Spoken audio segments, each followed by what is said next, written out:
Hello guys, welcome to another tutorial, and today I'm going to show you guys step one of using our app creator. In this video I'm going to show you guys of how to edit the appearance, the features, and the overall functionality of your application. So when you land on the app creator homepage, we're just going to click the pencil for the app you already created or just create a new application here.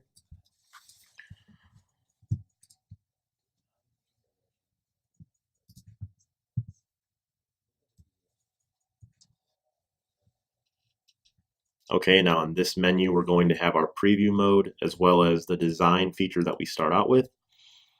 So here you can pick the template.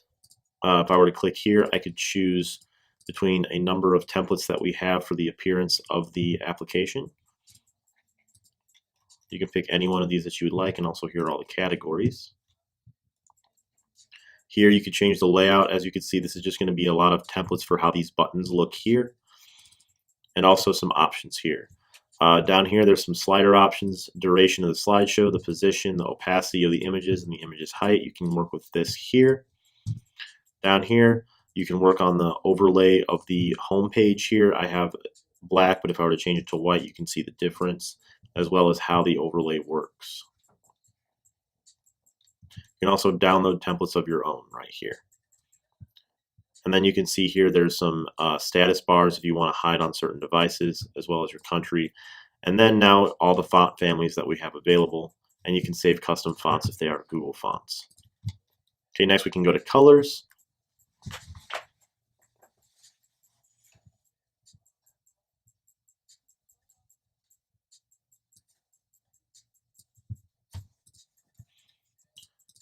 Here we can select the background colors, the header color, a bunch of different color options here. For my current setting, I just have a bunch of black and whites, but I could change any one of these that I wanted to, as well as use a multitude of colors here for the customization of how everything appears on the app. Now we can go to the features. The features is what is going to be inside the application here. As you can see, I have audio, which is music files, fan wall, which is a blog, videos, which is like YouTube or Vimeo, and every app comes with a My Account section. Here is a list of all of the features that you can put in your app, and you guys can take the time to look through these as well as apply any of them that you would like. If you guys have any questions or anything regarding how to use certain of these features, I will show you in another video about the modules that we have regarding this. Now we can go to application. The application section here is going to deal with the external appearance, which is the icon that appears on the phone here, your back button, the settings for the Android push notifications, and how to make your splash screen look with an overlay. And then finally here, if we go to the publication area here, this is going to be how you publish your application. Initially, when using our app creator, you will have to pay the $0 fee, which is basically free, to publish one application. And then you can go down here, change the name, the ID and the package names, as well as some settings for monetization. And then down here, just make sure you understand that you generate the source codes here for any one of these if you wish to use an external publishing service. For Apple, for example, for iPhones, you do have to use their publishing service known as Xcode to publish your app with them. But for Android here, if you want to generate a build, this build will be what you can view your app and download your app as. And we all know that Android allows you to just use APK. So this will just generate your Android APK for use directly on an Android phone. And then a couple other things here on the left here. If I wanted to go to my users, this user screen will show me everybody that has used and downloaded my application. As you can see, there are nobody here, but I can create a new user as well. And then for these other features here, please stay tuned for my next couple of videos where I will go over how to use the promotional features and view the analytics, set up some settings, and view the modules. Okay, thank you guys for watching this video, and please again stay tuned for the next couple of videos in this series of our app creator. Have a great day, guys. Hello guys, welcome to my next video in the app creator series. Hopefully you had previously watched my video on how to edit the features of your application as well as view the users. Here I'm going to go from promote to analytics to settings here. So for promote, you're going to have the ability to have some URLs here and save them, and then you can share these with people to promote your app, as well as share this QR code to share with people so that they can just scan this QR code and download your app. If I go to the analytics, there's a couple of analytics features here. If I go to app analytics real quick, this is going to show you some demo data initially if nothing has happened yet, but it's going to show you visits, installs, demo installs, your user localization, like where your users are accessing this application, the time spent in the application on average, how much time your users are spending, the visits by feature, meaning how many of you have features in the application and you get to see how many times people visit those specific features, and your top 5 features. For feature analytics, this is going to go more in depth into your specific features that you have. If you have a commerce, you can see the sales, the visits, and the average cart total here. You can also change the dates for filtration here. You can also view your discount analytics, loyalty card if you are using loyalty, and scratch card if you are using scratch card. Again, these will only apply when you are using these features in your application. Finally, down here, I can go to some of the settings. We can run through all of the settings here. The terms and conditions. These are the terms and conditions for your application that you can edit here and save, as well as some for specific features. APIs, if you wish to use certain features, you must use the APIs. For example here, Facebook, Twitter, Instagram, Flickr, Google Maps is a big one, because if you're going to use location settings, you're going to need to use Google Maps JavaScript, and then Open Weather Map as well. You can find these APIs on the respective features external here. Like if you go to Facebook and you were to find these API settings here on those features as well. If I were to go to domain, this domain that is going to appear, you can put into your web browser and view a web version of your application. If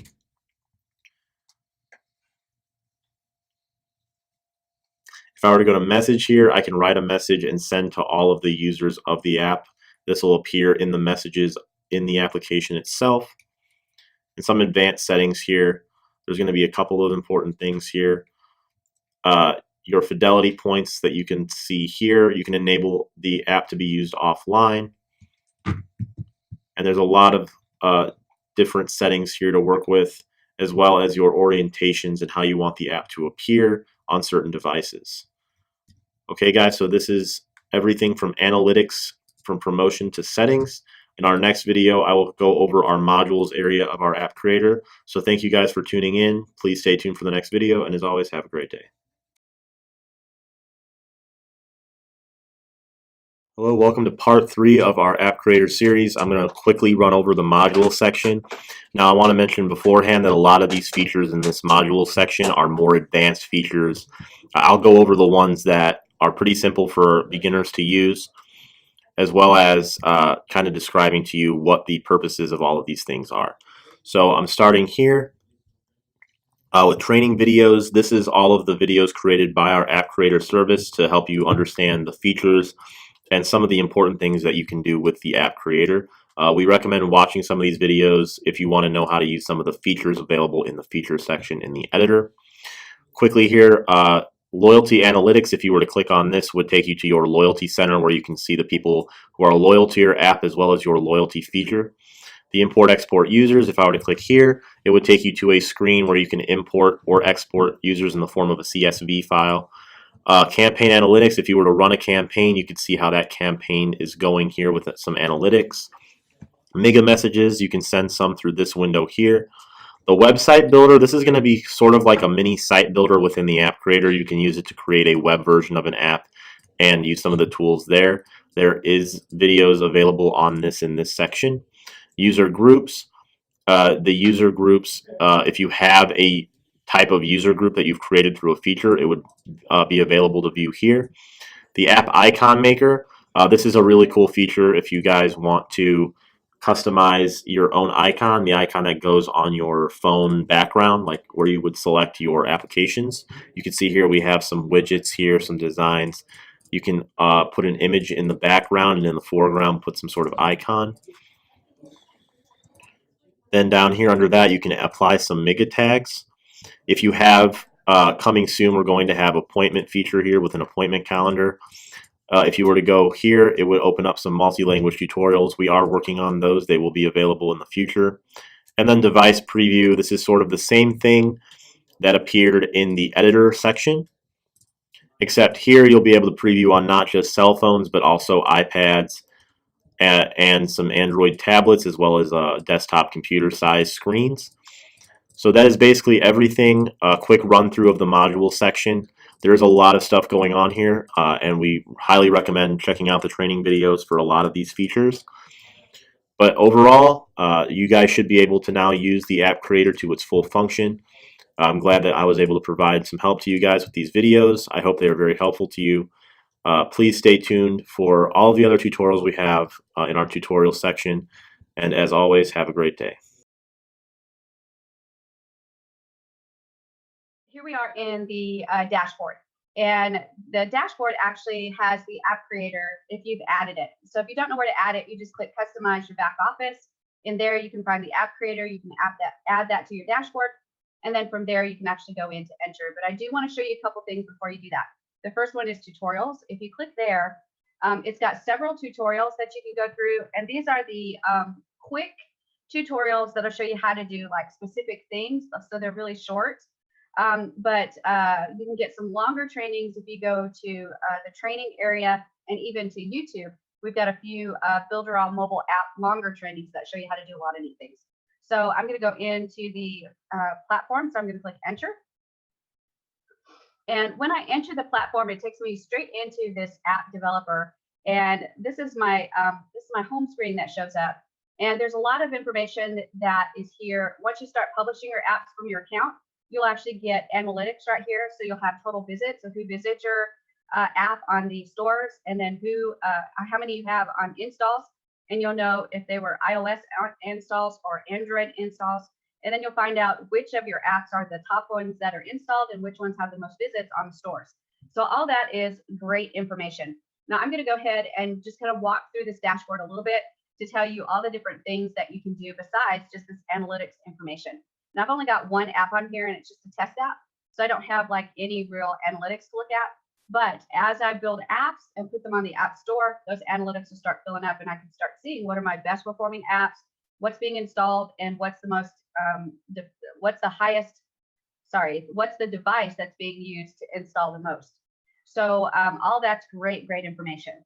Then right here on the top right-hand side, I've actually got a menu available. And this menu is got several different things. The first one is all the way on the right, you can actually choose your language. So we've got several different languages here, including Spanish, French, Italian, Portuguese, Russian, Turkish, simplified Chinese. We've got Greek, German, and Czech. So lots and lots of different languages so that you can actually have this dashboard in your language. So I'm going to go ahead and choose English because that's what I speak. If it's in any other language, I'm in deep doo. And then I can go to my account information. And right here, I can see my users, my subscriptions, my profile, and I can even log out from here.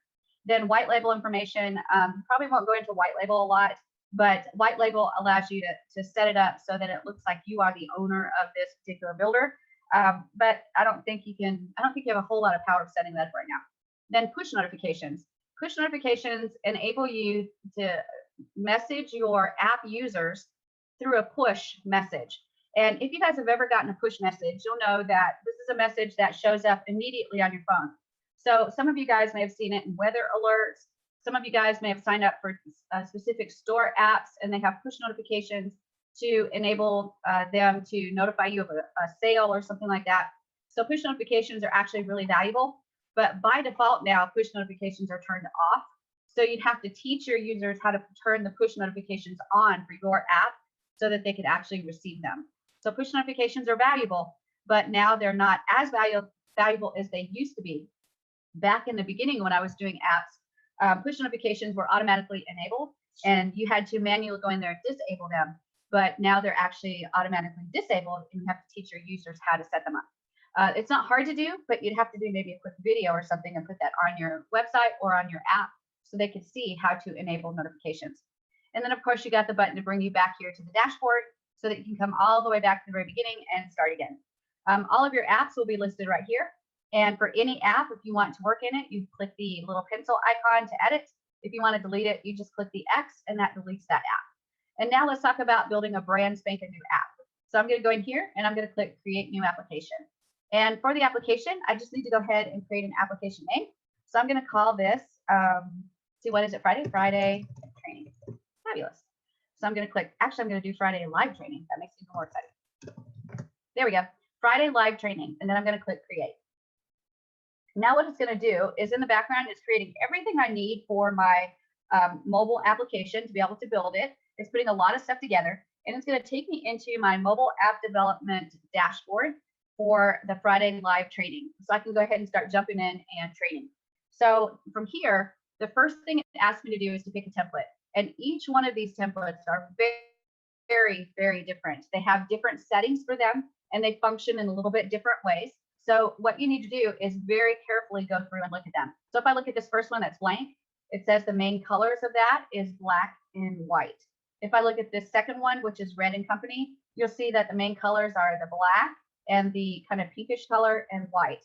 This blue utility, if you hover over that, these are the main colors. And also when you don't hover over it, it shows you the design of the navigation. So each of these is a little bit different in the navigation design and the design of the layout itself.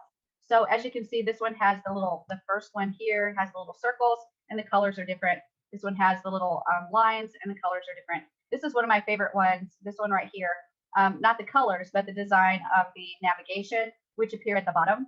And then we've got some more right here, some more right here. So all of these are very different in their design. And I want you to look carefully at them. Look carefully at the festival one, the one with the guitar. Do you see how the navigation is on the left-hand side? So the icons for navigation are on the left-hand side. Let's scroll down, look at another one. There's some really cool designs for navigation. So here's another one that the icons are on the left-hand side for navigation. This one is like a Windows design. So it's got the little boxes for navigation. And then if I keep scrolling down, I've got some more of those ones that are at the bottom for navigation. And then I've got some little circles right here. I've got this right here that's got like a burger menu. I like this one the absolute best as far as navigation design, and that is the icons at the bottom with the little triple dots to go more if there's more navigation for the menu. And then we've got another one that the buttons are on the left-hand side. We've got some more that are circles. So there's many, many different designs. So the next thing that you need to do is actually just look carefully at all of these designs and decide which one of these designs you like the best. Now, I'm just going to go with the one that I've always liked the best, and that is this design right here. I've always liked that one the best, so that's the one I'm going to run with. So I'm going to go ahead and choose that design and then click OK. Now, it's really important that you understand that once you pick your template, if you start making any changes in this app, especially the structural changes, and then you go back and change the template, there's a good chance that you're going to mess up some of the stuff that you've already set up, because the template design is like the first thing that you have to do. And if you re-choose a template, it's going to have to redesign several things in your website. So that's why it's really important to actually think carefully about those templates before you choose one. I chose this template because I really like the layout of it. So right here, where it does the navigation, this is my favorite design. I like the little circle bar right here. I like the little triple dot. So if you click that, you can actually see more of the navigation. So all of that to me is really good. I actually try really hard to make sure that I only have at most 5 items for navigation. And then from there, those items can go to pages that have different navigation on them. So it really depends on how you want to build apps. But for me, I don't want to have a whole bunch of menu items that I have to scroll through. An app needs to be as simple in design, and it needs to be minimized. It should be a lot more minimalistic than your like a website. So we've picked our template. The next one is we get to choose our layout. If I click here, I can choose from many different layouts. Let's see if we'll load and you can take a look at what's there. So these are so great. Like this one's right here has got a burger menu. This one right here has got just like a list, like a bullet list. This one's got little bars. This one's got like a I don't know, like a gallery type effect. This one's really cool because it's got a circle. So when you go to click the navigation, that circle pops up. This one's another one that's the navigation is at the bottom. This one, the navigation's at the bottom. This one is small little squares. So you get the idea. There's just a whole bunch of different designs. this is the design that I like the best right here, which is the bottom navigation with the little bump on it. So I'll definitely choose that one. And that's the one that I'm going to stick with right now. And my husband's actually come in with some food for me, so that's great. So hang on just a second while I get me some food. And the flies are crazy in here. They're freezing the house. I have no idea. Can you put this back in the fridge? I just pulled it out. Thank you. Thank you. Thank you very much. Thank you for feeding me. Thank you very much. All right, guys. So the layout that I like best is this, but you want to definitely play out with all the layouts because there's so many neat designs in here, and you may find something that you really, really like that's like way different than what I like. So definitely play with them and see which design you like the best. Now, once I've chosen it, I can actually play with it a little bit here. So like if I want to go to the Facebook page, I can click that button. It takes me where the Facebook page is set up. Then I click the back button. It takes me back to the home page. Push notifications. It takes me to that page. And then I can click the back button and go back. So you can see that in this example that you have on the right-hand side, it allows you to see an example of what you're building and actually test it as you go. So you can actually change the layouts. I can click here and change the layout. So let's choose a different layout just for the heck of it. And we'll see what we got. So let's do this gallery type thing. So I'm going to click there and I'm going to let it load. And we'll see what actually loads for this. So we'll give it time to load. And it's thinking really hard. You can see it's still scrolling as it's thinking. And now it's reloading everything to show me the options that I have for my gallery. And then right here, I can actually see my gallery. And I just kind of scroll up and I can see it scroll through all the different menu items that I have for navigation. So that's how that could work. I've got some presets, so I can click here. I can activate this one, and each one looks just a tiny bit different. And I can really design the layout that I want the best. And it will show on this side, so I can actually test it. So you can see I can scroll through it some more. There we go. So this is the same idea, just scrolling to get through everything. I pick the layout that I want. Do I want square icons, or do I want to cover the background images? Do you want it to loop? Or sorry, do you want it to loop? Do you want it to go at an angle? So we can actually change that. We can stretch these out. We can go more depth. So all this stuff is stuff that you play with to make it look different for your home page. And remember, your home page is the most important page of your mobile app. That's the one the users are going to see most. So as you make those changes, you can see that. We see the results. Oh, and this one actually layers differently. Isn't that weird? So anyway, that's not the layout that I like. So I'm going to go ahead and change my layout to the one that I really like. And we will continue to build in this app builder. So I'm going to go down to my favorite, which is, let's see if I can find it. Oh, there's so many of these. There's so many great options. This one's a really neat one too. It's a circle that kind of, it's like a dial where you dial it. It's really, really cool. So that's another neat one. There's so many neat ones. I really like that we have so many options for menus, but no matter how many menus we have, I seem to always go back to the one that I like the best, which is that bottom one with the bump on it. So that's that one right there. So I'm going to click on it and activate it. And we'll get this activated and working exactly like how I want it.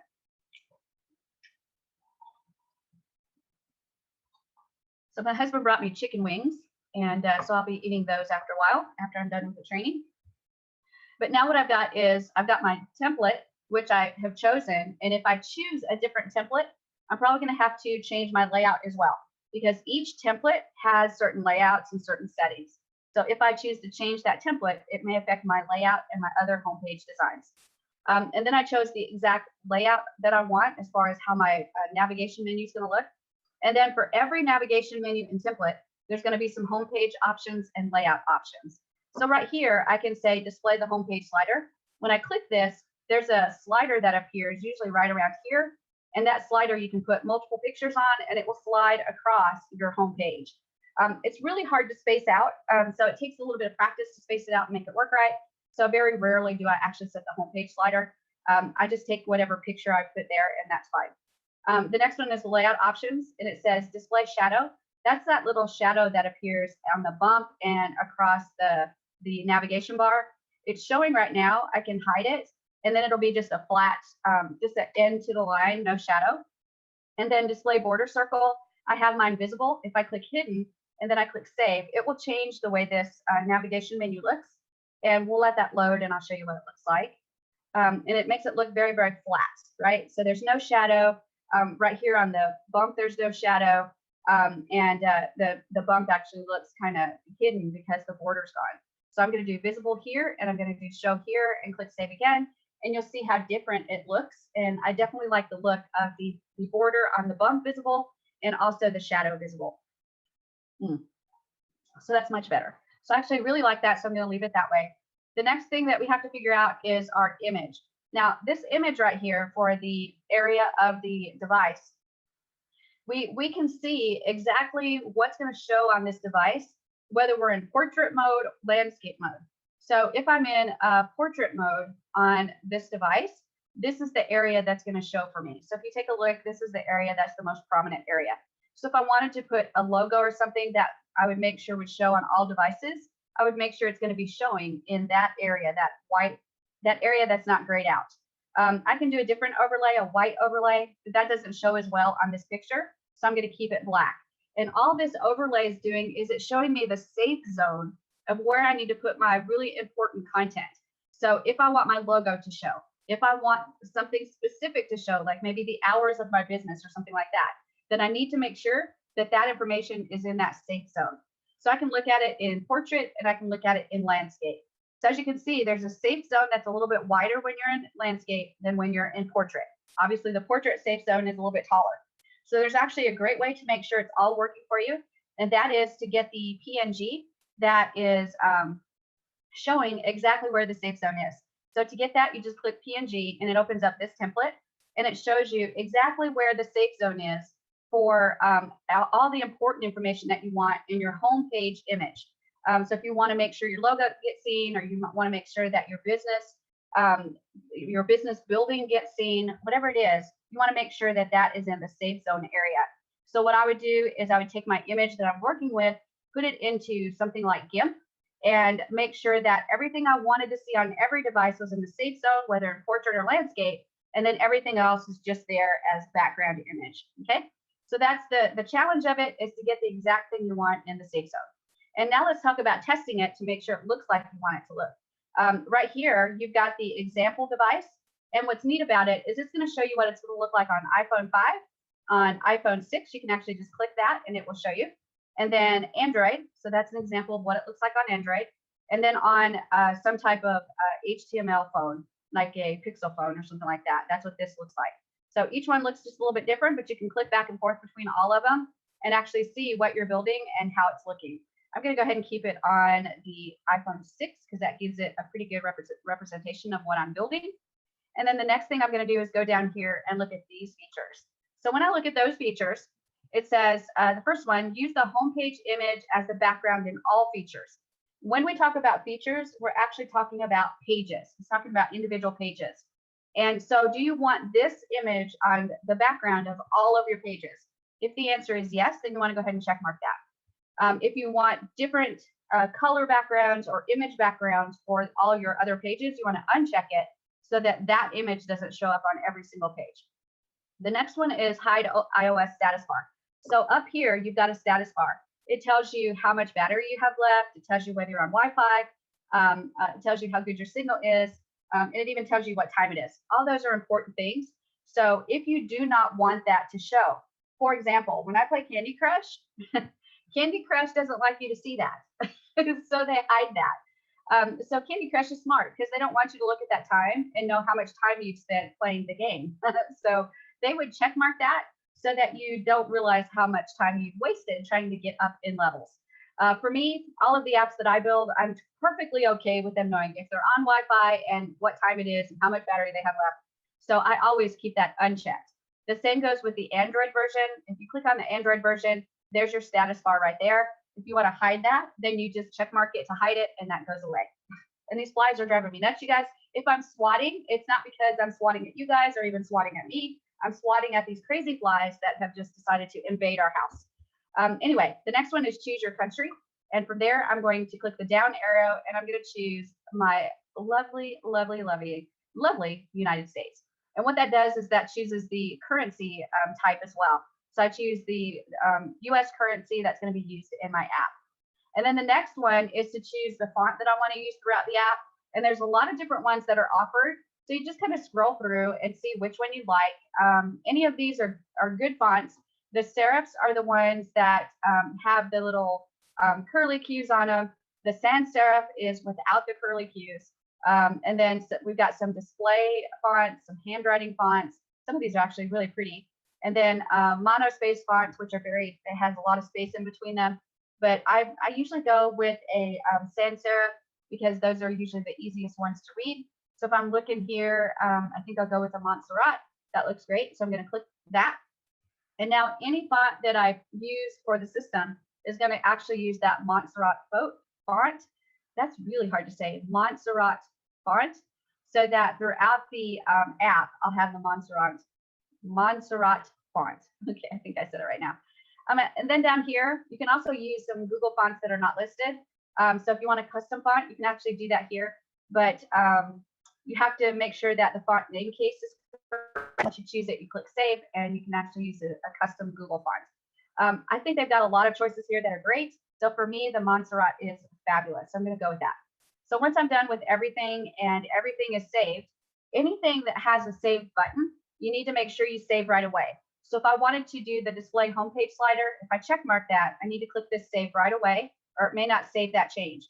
Also in layout options, if I change anything here, then I need to click save right away, because if I don't, I might lose those changes.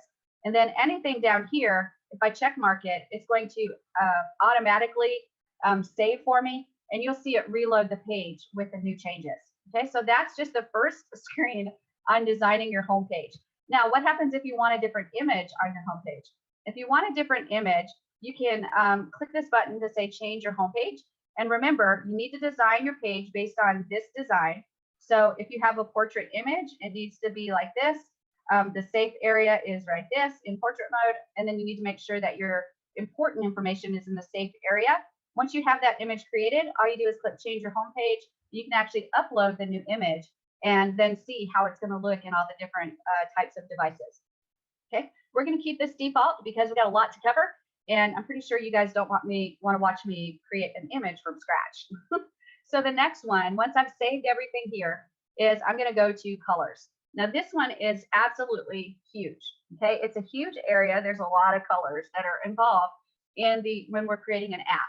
So I'm going to show you just a few of the different areas. I actually used to have a color PDF document that showed everything until we got the updated version, and now there's even more colors to work with.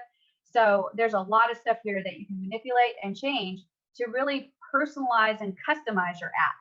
So the first one is the background color. This is the general background color. If I go to, say, another page, you see the background color here.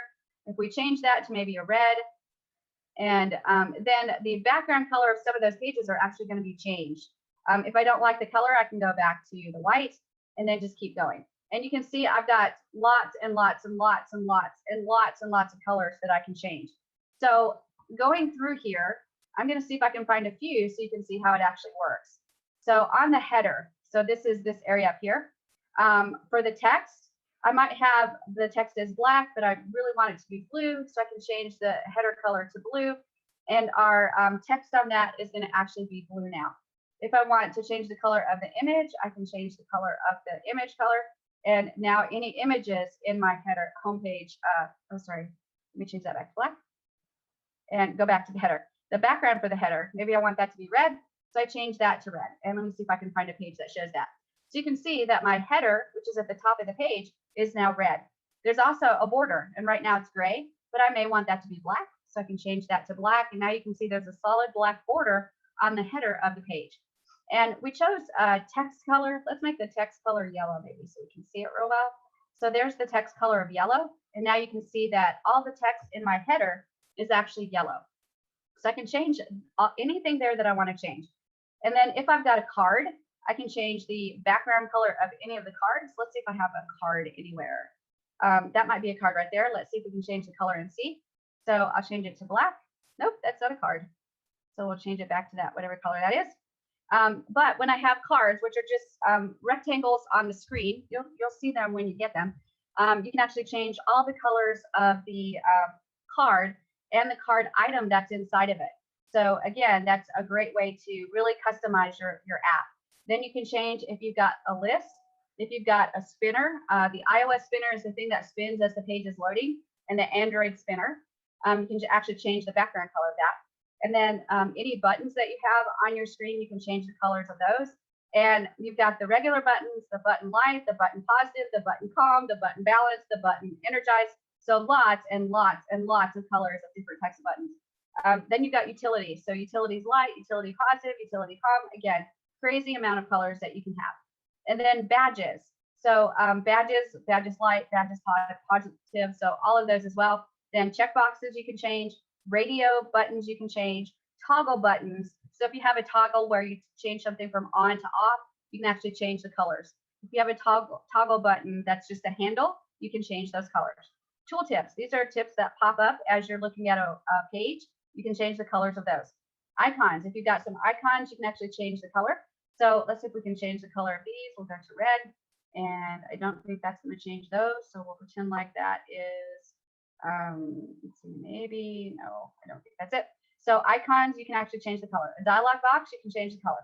Emails, you can change the color.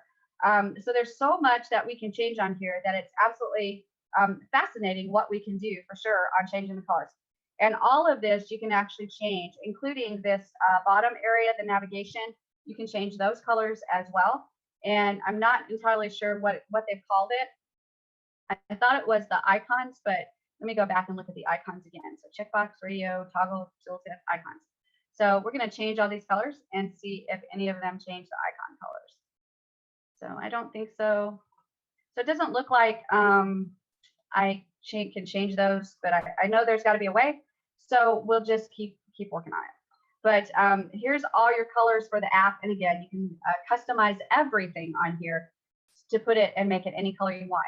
The next one is features. And if you remember in the very beginning, I mentioned that features is the same thing as different types of pages that you have available inside of your app. Now, this app came with some default pages. So it came with a Facebook page, links page, push notification, tips calculator, a code scanner, like a QR code scanner, a booking app so that you can actually have people booking appointments. And then you've got the more icon to be able to see more options. So if you'll notice, the first 4 of these actually show up down here in navigation. And then if I click the more area, we're going to see the code scan and the booking. So that's what the more does for me, is the first 4 show. And then if I click more, I'll see the rest of the pages that I have available in the menu. And that's how you start to manage your navigation, is make sure that you're looking at your navigation and seeing what you have in there. Every single page, you have the option of adding it to the menu or not.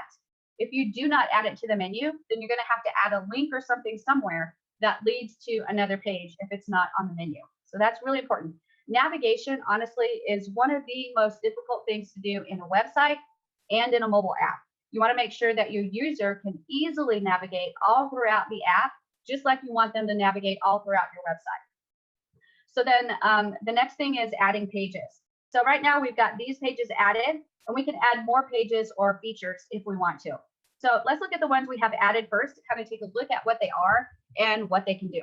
So the first one I'm going to do is the Facebook page. I'm going to go ahead and click on that. And when I click on it, that activates that page so I can see it over here. And it also brings up the settings for that page. So I get to put a name for the page. So if you see, the name is right there. So I can put something like Shelly's Facebook. There we go. And it will actually change it once I click save or whatever it is that I have to do. And then I have a couple buttons here. I have available from the menu and published.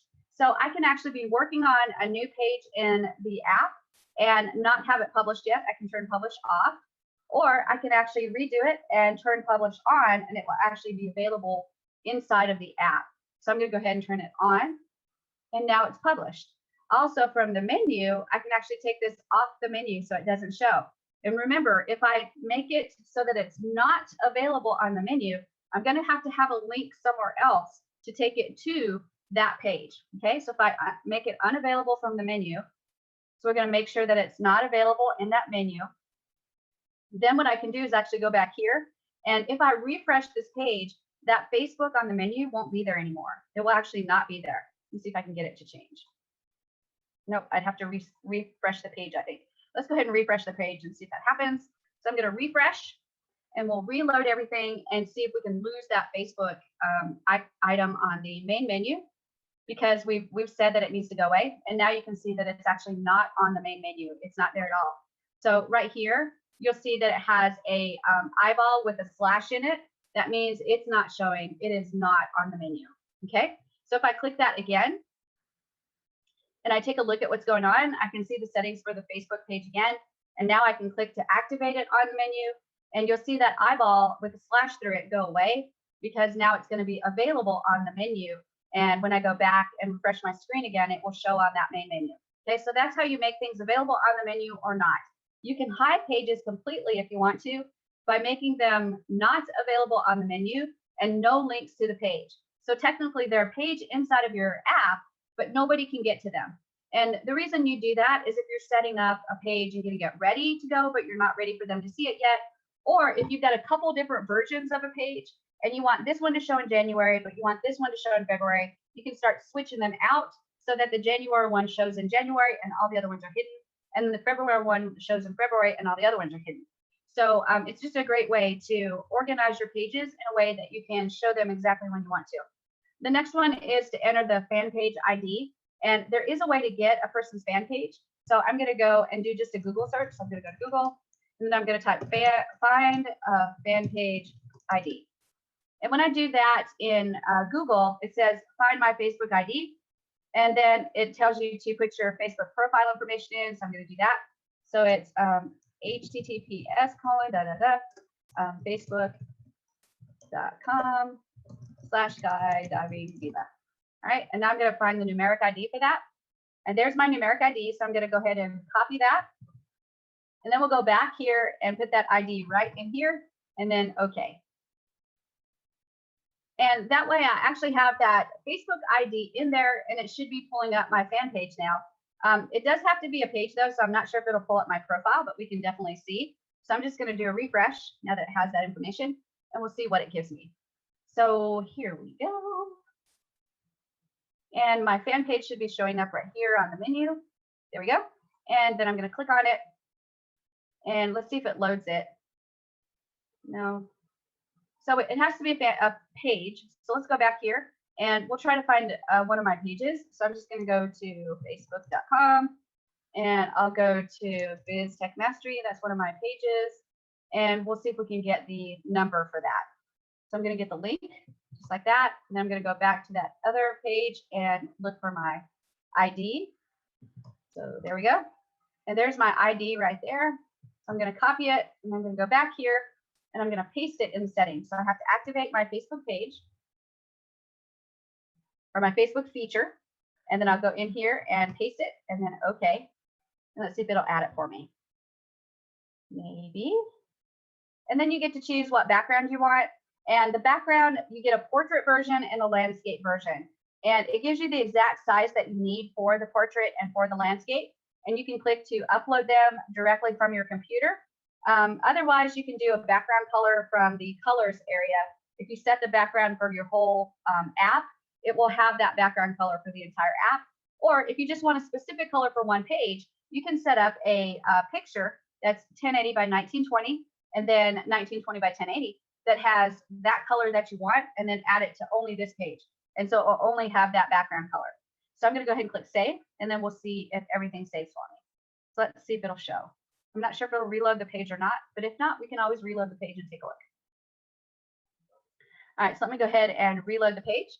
And that's what this is all about, actually, is this is about loading the page, reloading the page, reloading the page again, so you can kind of see what your app is doing and what it's looking like. So I'm going to go right here and see if it loads Biz Tech Mastery. And it's not, but hopefully on the live version, it will actually load the page correctly.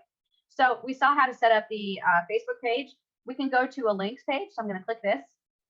And I want you to notice that it's links with an S. That means we can put more than one link on it. So it's loading the page settings for me. And now it's got a cover image, and you can add your own image. You can actually change the image that's there if it has one. And then I've got one link. I've got two links showing. I've got the first partner, and it has a link, and then the second partner, and it has a link. So you can imagine if I was promoting Builderall and I wanted to send them to maybe some boot camps, I could actually do affiliate marketing boot camp, and then put the link for the affiliate marketing there. And then I could do chatbot training boot camp, and then I could put the link for that one right there. You have the option of without a navigation bar or use an external application. And once you're done, you just click OK, and it will add that in. So we'll let that load. And this is one of the hardest parts is every time you change something, you're just like, oh my gosh, would you hurry up and load? So clicking OK, it's got to make all the changes and actually add that stuff in. And then you can change the order. So if you want the chatbot training first, you can flip-flop it like that. And it will actually change it for you so that everything is exactly the way you want it inside of your link area. Now, along with the links, there's a setting tab. So I can click that. And I can enable search, and I can do a page design on here. The page design gives me the ability to do a list view or a card view. Card view is like these little cards right here. And then the design of it, I can add a background portrait image and a background landscape image. So there's a lot of power that I have inside of this page to make it look exactly like I want it to look. I love the fact that we have the ability to add our image in there. We can change the color of the background, of course, and we can also change the cards that are showing on the page. We can change the page name, so it says links right here. We can say important Builderall links, and we'll see if that all fits. And then, of course, we have the ability to publish or unpublish, and then we have the ability to add it to the menu or take it away from the menu. So lots of great things that we can do, and you'll see that as we work in the system, it's pretty much the same way every time. Now that I've made some changes, I'm going to click Save. And we'll see if any of those changes actually show up. Usually it has to reload the page to show us. So I'm going to go ahead and refresh my window like this. And we'll see if anything changed for us. So I'm going to go back to my important links page. And it's taking a minute. And now we've got that change. So it says Chatbot Training Camp and Affiliate Marketing Bootcamp. And if I click on those, it will take me to the correct page inside of the app, but there's some things that are disabled here, and this one is disabled in the preview. So even if you want to preview it, you can't really see it unless you look at the live version. And we'll talk more about how you can look at the live version. So that is the links page. Then push notifications. If I click this page, I've got some settings I can do on this page. And these are probably the most important pages that you'll use. When I'm creating apps, I have a push notification page if the customer wanted push notifications. I have a Facebook page. And there's a couple more pages that I'll tell you are pretty standard. So push notifications give you the ability to keep track of what push notifications have been sent out. So if I send a push notification out, and let's say that my husband has my phone and he sees the push notification and he just exits out of it, I never get to see the push notification. So if I have a page, it will actually keep track of all the push notifications that have gone out. So I can actually go and look back and see if I missed any push notifications. That's actually really important in every app if you have push notifications enabled. Now, when I'm selling the push notifications, I actually charge definitely a higher fee to do that because push notifications are a little bit tricky. And again, you have to set up push notifications. You have to train your user on how to do push notifications. And then you have to actually set up the page push notifications and put it in the menu. So because it's extra duty, it's going to cost extra money. So it's really easy to set up. You just put the page name in there. You can add your own content. And it says before you can send push notifications, you must have at least one iOS or Android application in a published state. So what it's saying is you have to publish this app before you can actually send any push notifications. Because the way it sends push notifications is it starts with the Builderall app developer, and then you push it to either iOS or Android. And then from them, they push it to the user. So you have to have it published before it can go out, okay? So once you publish it, you're gonna be able to add content. And then of course, with all of these, you can change the background. And with this one, again, it's either a portrait or landscape you can put in there as the background picture or color and make your design exactly what you want it to be. Once you get everything the way you want it, you just click save and you let it load everything. Okay, so let me let that load. And then by default, we have another page that's the tip calculator. This is typically one that you can put in when you're doing like a restaurant app. So let's click and take a look at that. There we go. And the tip calculator allows your users to calculate a tip. And it's really easy to use. So you just put in the amount of the bill, the percentage of the tip, and the number of people. And if you want to give a 20% tip and there's one person, you click calculate and it will tell you exactly how much of the bill you should be putting as a tip. So this should go in every single restaurant app that you build, so that your users can actually, the restaurant app users can actually use it to calculate their tips. So it's actually a really neat one to put into a restaurant application. And I'm going to show you some other things about restaurant applications while we're doing training today. I hope I get to show you one thing that blows your mind if you haven't already been to one of my app trainings. But anyway, the page name is tip calculator. That's right there. The background you can change. That's the same thing you've been seeing. So if you want a certain color or a certain image, I want you to notice that the top part of the page is taken up with these cards. So they'll only really get to see this bottom area. So if you have an image that you want to add, they're only going to see a certain portion of it. But it may be a picture that you're okay with putting in there and having part of it covered. But just remember, when you add these background images, some of it may be cut off because of the design of the page.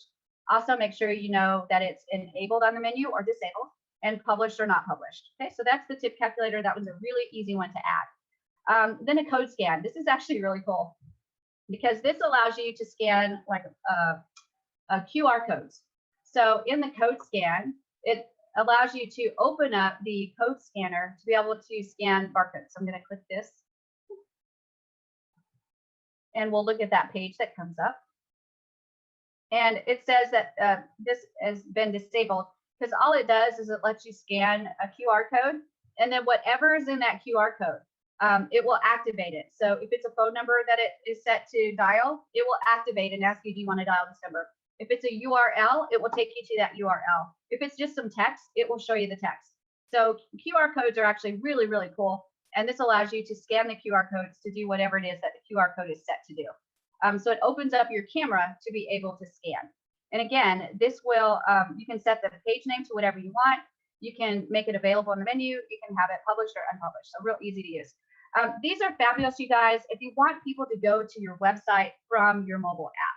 So if there's something on your website that you want them to see, like a sign up form or something like that, you could actually do a QR code and have it on like your card, your business card or something like that.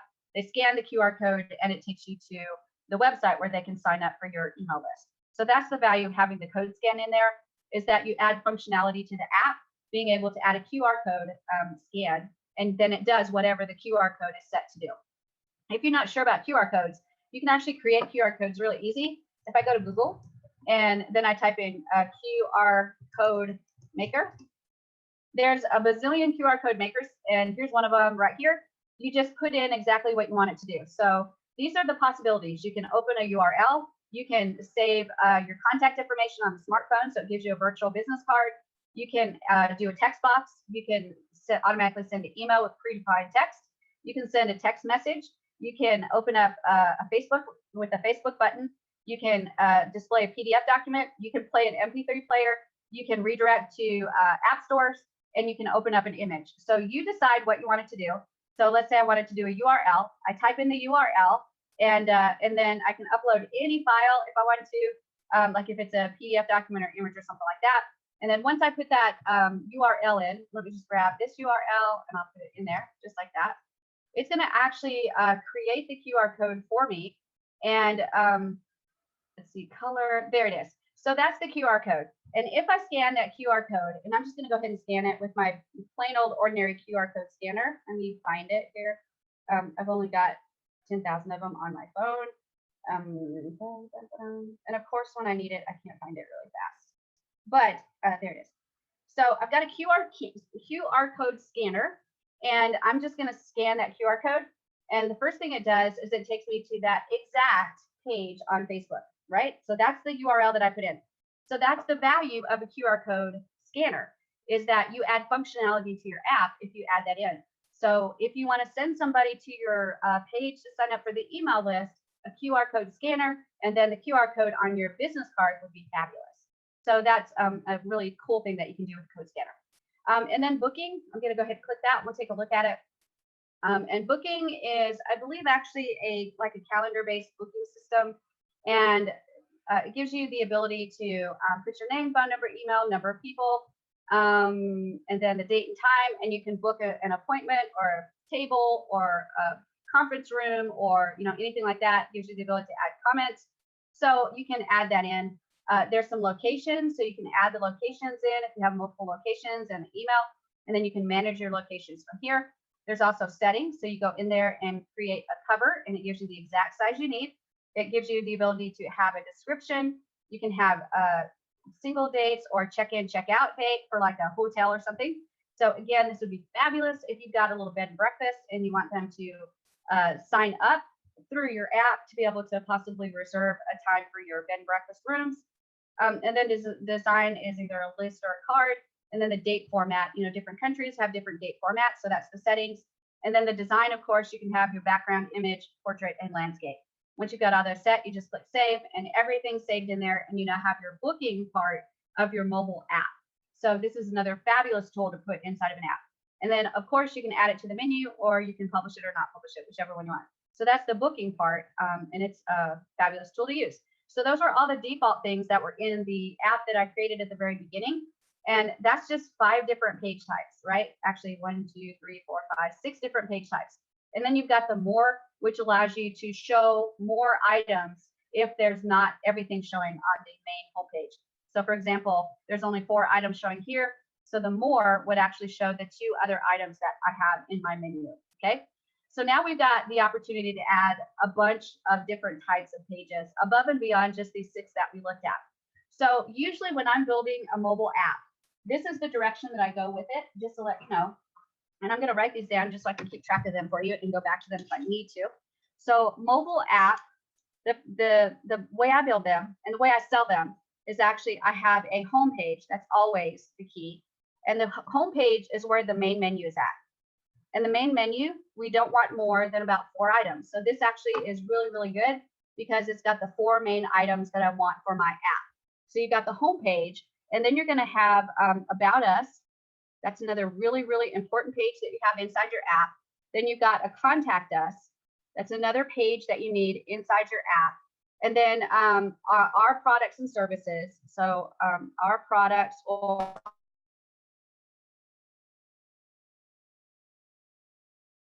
that 5th page. Oops. I think I'm pushing a button here. Sorry about that. Let me see if I can go back to you guys. There we go. So that 5th one is typically something like a Facebook page. Okay, so you'll have the home page, which doesn't have a whole lot on it. Maybe your logo, maybe a picture of your building, something like that. If you're a restaurant, maybe a picture of some of your food, but not a whole lot because that home page is going to be where your navigation starts. From your navigation, they're going to be able to go to an About Us page, a Contact Us page, an Our Products or Services page, and then typically a Facebook page. That's one of the most common ones that I want them to add into the app. So those are really important because that's going to give you the base price for your apps. And typically the way I start is base price for a mobile app with those 5 pages, the home page, About Us, Contact Us, Our Products and Services, and Facebook is going to be about $2,000. That's the minimum price, and that's those are only the things I'm going to build for them. And all of those are actually very, very easy to build. You can see how the home page is fairly easy to build. The hardest part is just getting that image the way you want it. And then the next is the About Us, and that's going to be just as simple as a simple page. Let me see if I can find the right page for that. We've got a contact page right there, so that will be a contact page. There's a pre-made page for that. And then let me see if I can find the About Us. Hold on a second. I think I just do like another Contact Us page, but I can't remember for sure which one I do because it's been a while since I've done an About Us page. But this might be right here, a custom page. So the custom page allows me to do like an About Us page, and I can put anything in there that I want, information about my company, hours of operation. I can put pictures of my staff, anything I want in the About Us. I could put information about how our company came into business, who founded it, all that kind of stuff in the custom page. So in that custom page, I've got a lot of power to build whatever I want. So let's go ahead and add that page. And I will let you take a look at how we build an About Us page. So I've added the custom page here. I'm going to go ahead and move it because I want it all the way over at the very beginning. And I want to make sure that I'm clicking on that page and I'm going to say About Us. There we go. Now I can social share this page if I want to. I can make it available in the menu and I can make sure it's published. So I'm going to do all 3 of those things.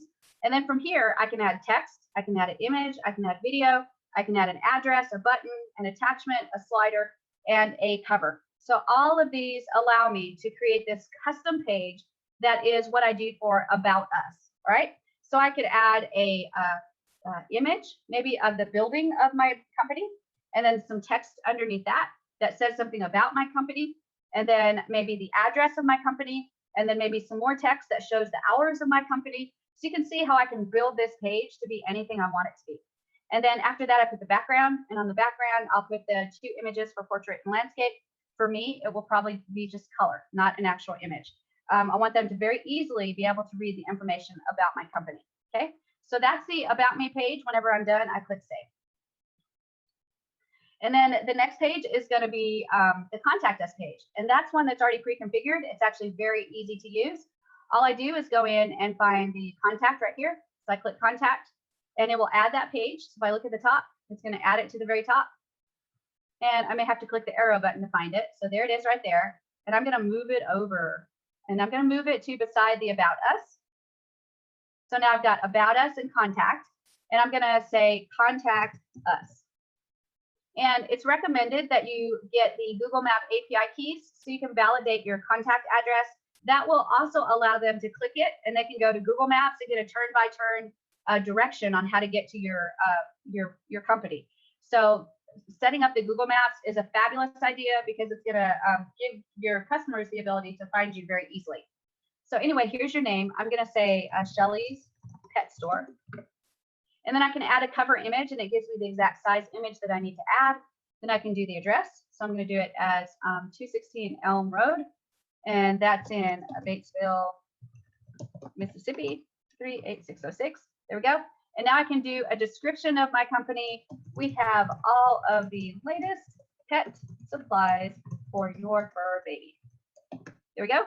So now I've got a little bit of a description. I've also got a dynamic toolbar here. So I want you to notice that I have a ton of control on what I do with this description. I can add an image in here.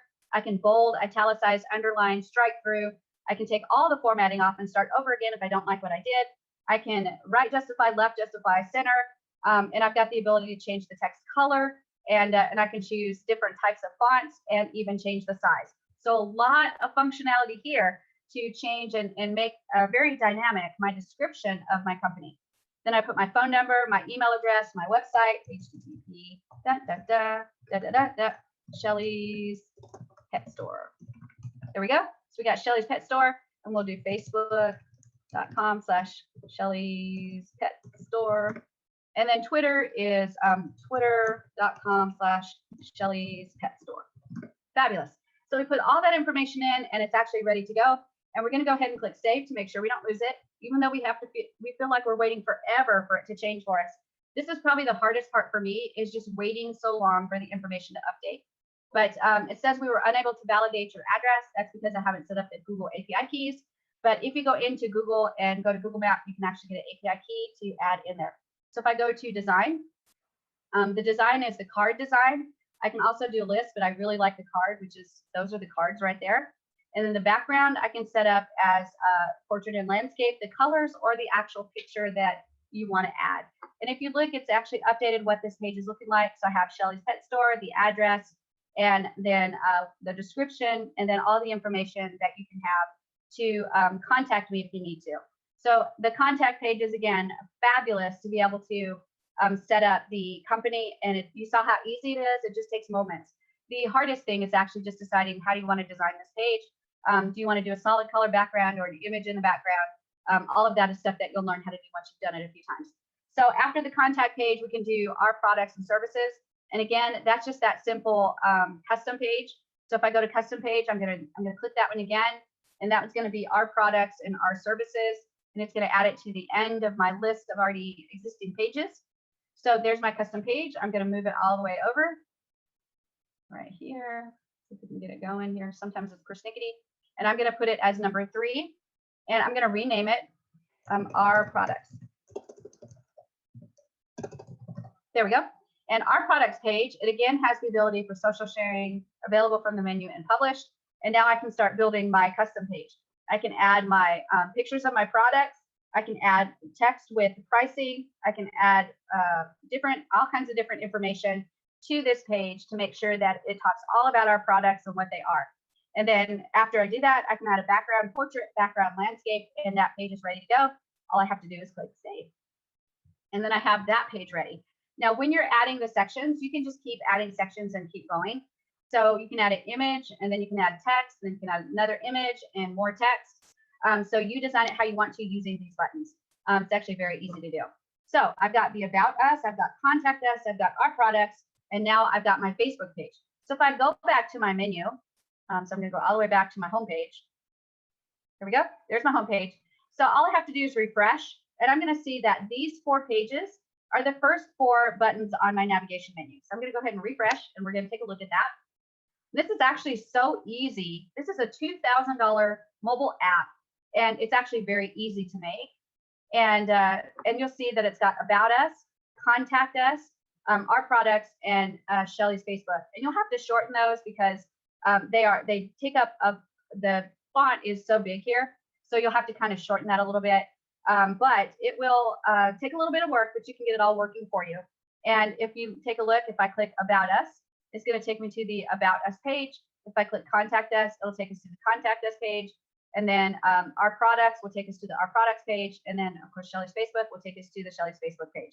So that's a super easy to navigate. Now, what about these other pages, these other features that we don't want anymore? So on Code Scan, let's say I didn't want that one in here. I would just click this X and I would say, OK. And that page is deleted. I don't even have it in there anymore. And then for the tip calculator, if I don't want it in my app, then I just click the X and then OK. And that one's not in there anymore. And then the donation page that was kind of hiding, we haven't seen that yet.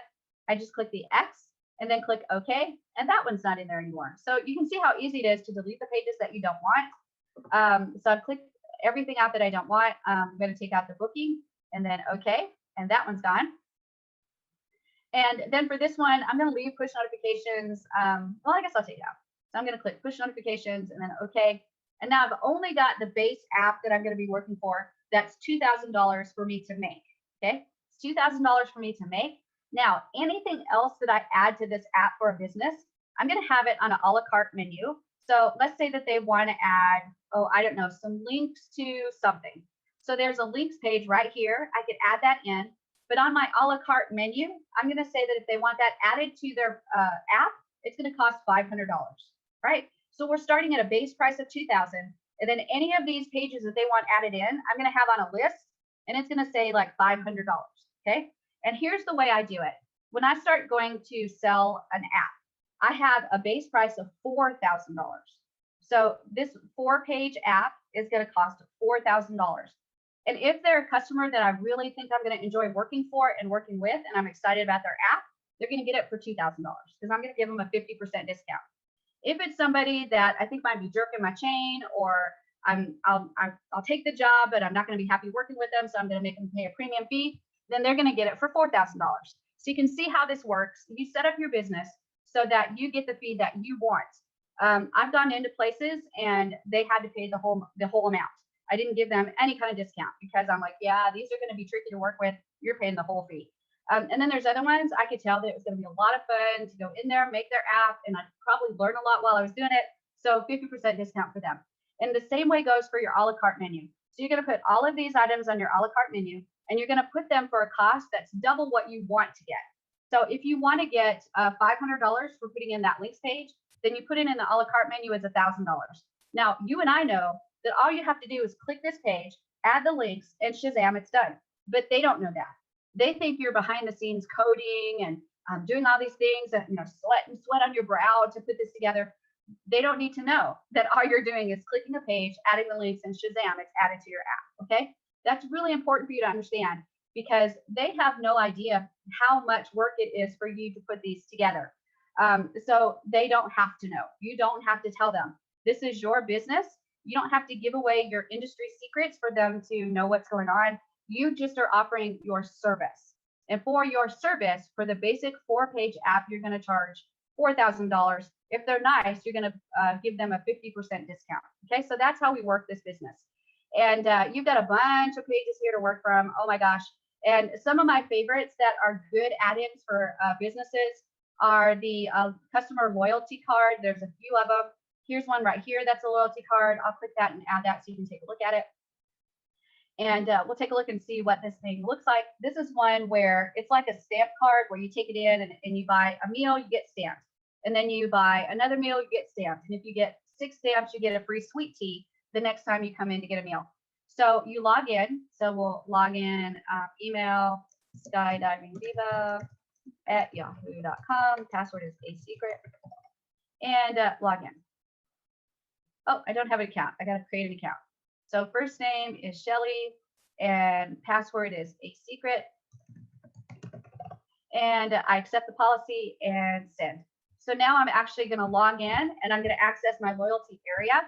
And in this loyalty area, I can set up what I want. So let's go ahead and take a look. Add content. So here we go. The card name, the number of points, and the reward for those points. And can they use the points only once? My answer is yes.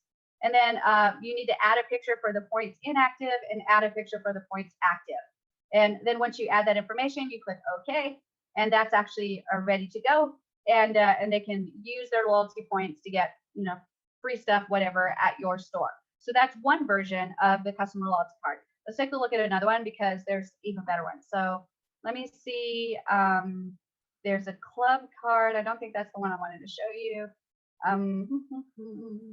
Hang on. There's so many of these that it's hard to find. Here's a scratch card. And this is almost like a loyalty card. So we will take a look at it. There we go. And I'll click on it to activate it so I can see what it's all about. And this allows you to create scratch cards. So I'm going to create a new scratch card. So I'll click this down arrow. Oops. Try it again. And here's the description. So card name is scratch card. There we go. And here, Shelly loves dogs. Fabulous. So that's the description. So I've got an area here for passwords. So you put your employees' names and what their password is. And then design, you've got the background, landscape and background portrait. And what they're going to do is they're going to do scratch card points. And you'll get a winner, which is a picture for the winner and a picture for the loser and a picture for the foreground, when the end date is, and are they limited or unlimited, and then the email for notification. And then these cards will show, and they can scratch it off, and they can see if they're a winner, and the picture shows what they get. And once they come to get the card and get whatever they won, when you go to the password area, the employee has to put the password in, and that disables that scratch card from then on. So they'll only have one use of it, or you can set it up in the scratch card area. They can have unlimited uses for it. So you can put an end date, or you can put unlimited uses. So it's actually really cool how it works. And down here, you set up a few more things. So game configuration, winner chance percentage. So what's the chance that they'll win and get that winner image? What's the maximum winner count? So if you only want 5 people winning, then it's once 5 people have won, the app won't let anybody win again. And can a player play again? And check mark this if they can. And then the winner pop up, you get the title, description, and the picture. Loser pop up, title, description, and picture. And then reward, what are they winning? So title and description. So lots of information in that one. That would definitely be a $1,000 add-on. And if they're nice, they get it for $500. Okay. So this is a great one to add in for different companies to use in their app. So let's take a look at some more, because there's another one that's a loyalty card. Let me see if I can find it. It might be, I don't think it's a club card, but I don't think it's a contest. Gosh, let me just look. Did that loyalty? So it's either going to be the club card. Oh, we'll do club card and see if that's it. I don't think that's it, but we'll see. But a club card, it's been a while since I've seen that one, so we'll just take a look. So there's our club card. I'm going to click on it and take a look at it. And here's our club card information, the different levels, silver, gold, and platinum. And and this allows you to become a club member. So here's the options. You get a cover image, connect to which loyalty card, and the terms and conditions, and then design, background portrait, background landscape. So you can see that you can actually create a club situation in your app. So they can show you what club they're a member of. Are they a member of the silver club, the gold club, or the premium club? And that would be good for like, I don't know, hotel. I know my husband's a diamond member for the Hilton hotels. So when we go into the Hilton hotels, he's a diamond member. We get like free water when we go to our rooms. So you might be doing that for a hotel. You can do that for a gym. If you've got silver, gold, and premium club memberships, that could get them access to the sauna. That could get them access to special exercise classes, all kinds of stuff. So that's another way that you can use this silver, gold, and premium club option. And you can see that you get the cover image, connect to which loyalty program. And so that's the loyalty card, and then the terms and conditions, and then your design. So really, really cool stuff. And you can activate all of them, activate just the silver and gold. You can edit them. So lots of great stuff that you can do with the club card. Gosh, I haven't looked at that in a while. And then the other one was the,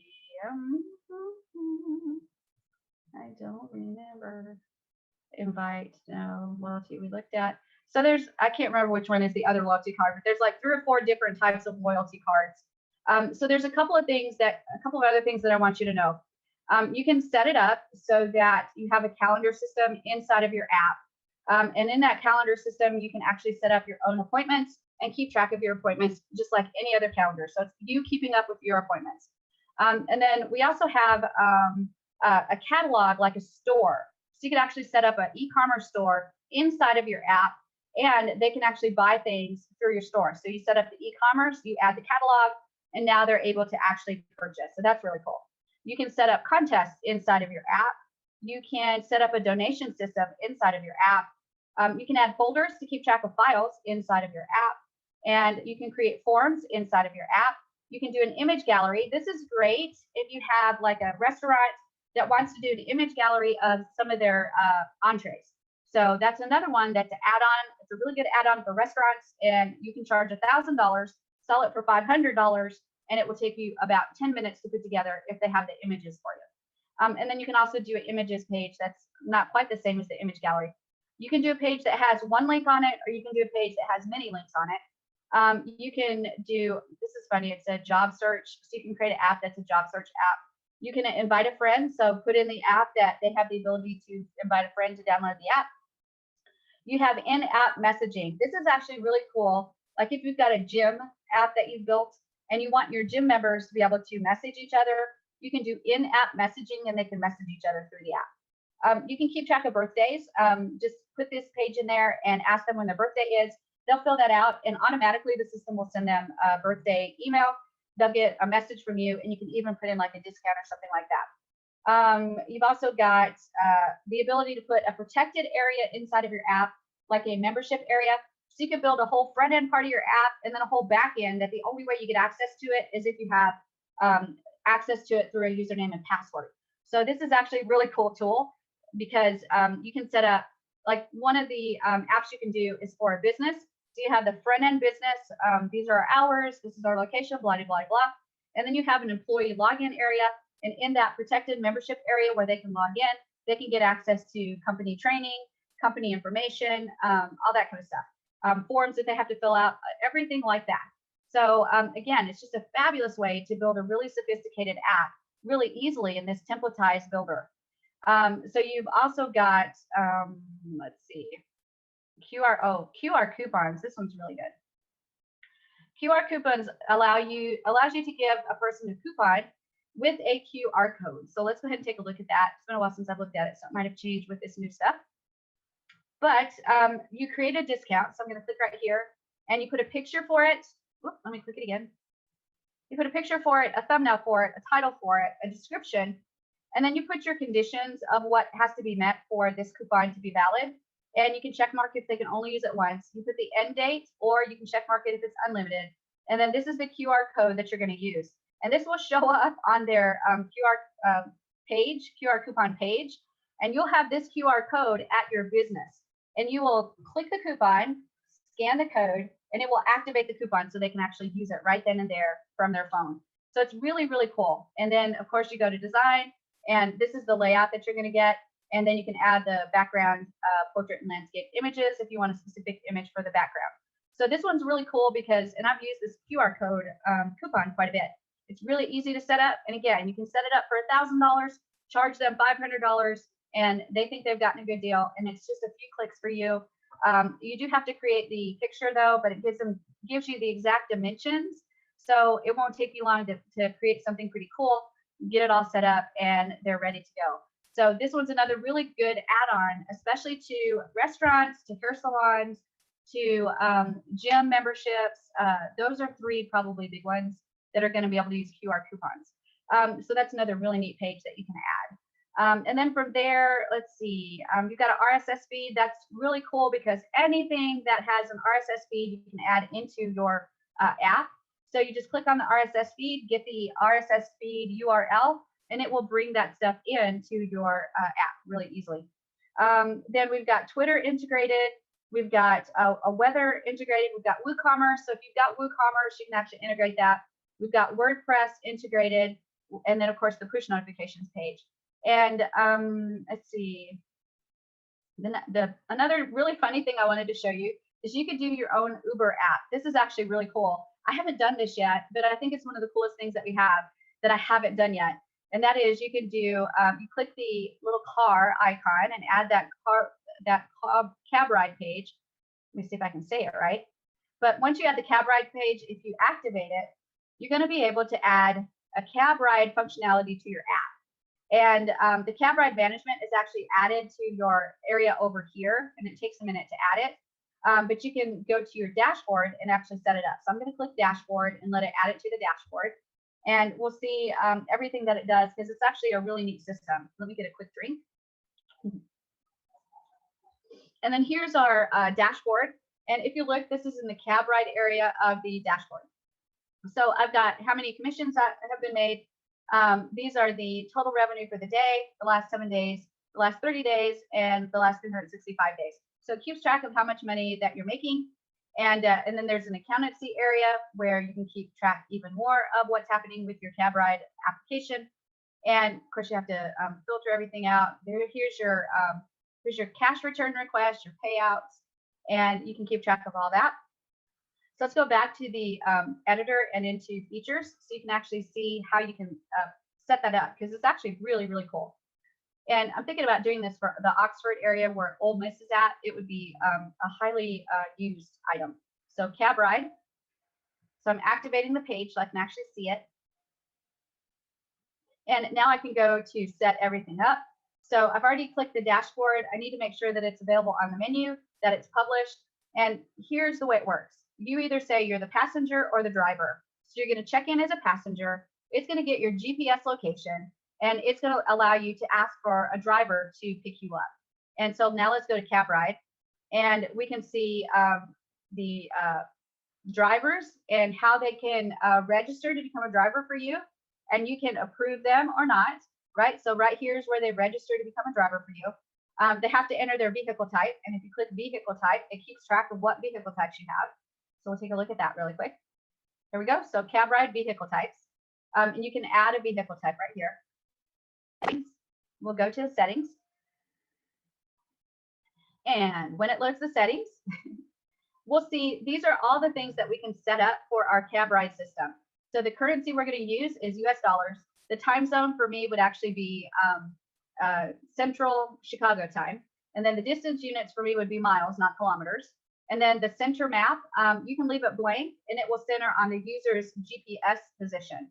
And that's what you want to set it on because when the passenger says, I need a ride, you want the system to be able to find them and where they're at. So the search timeout in finding a driver for them is 60 seconds.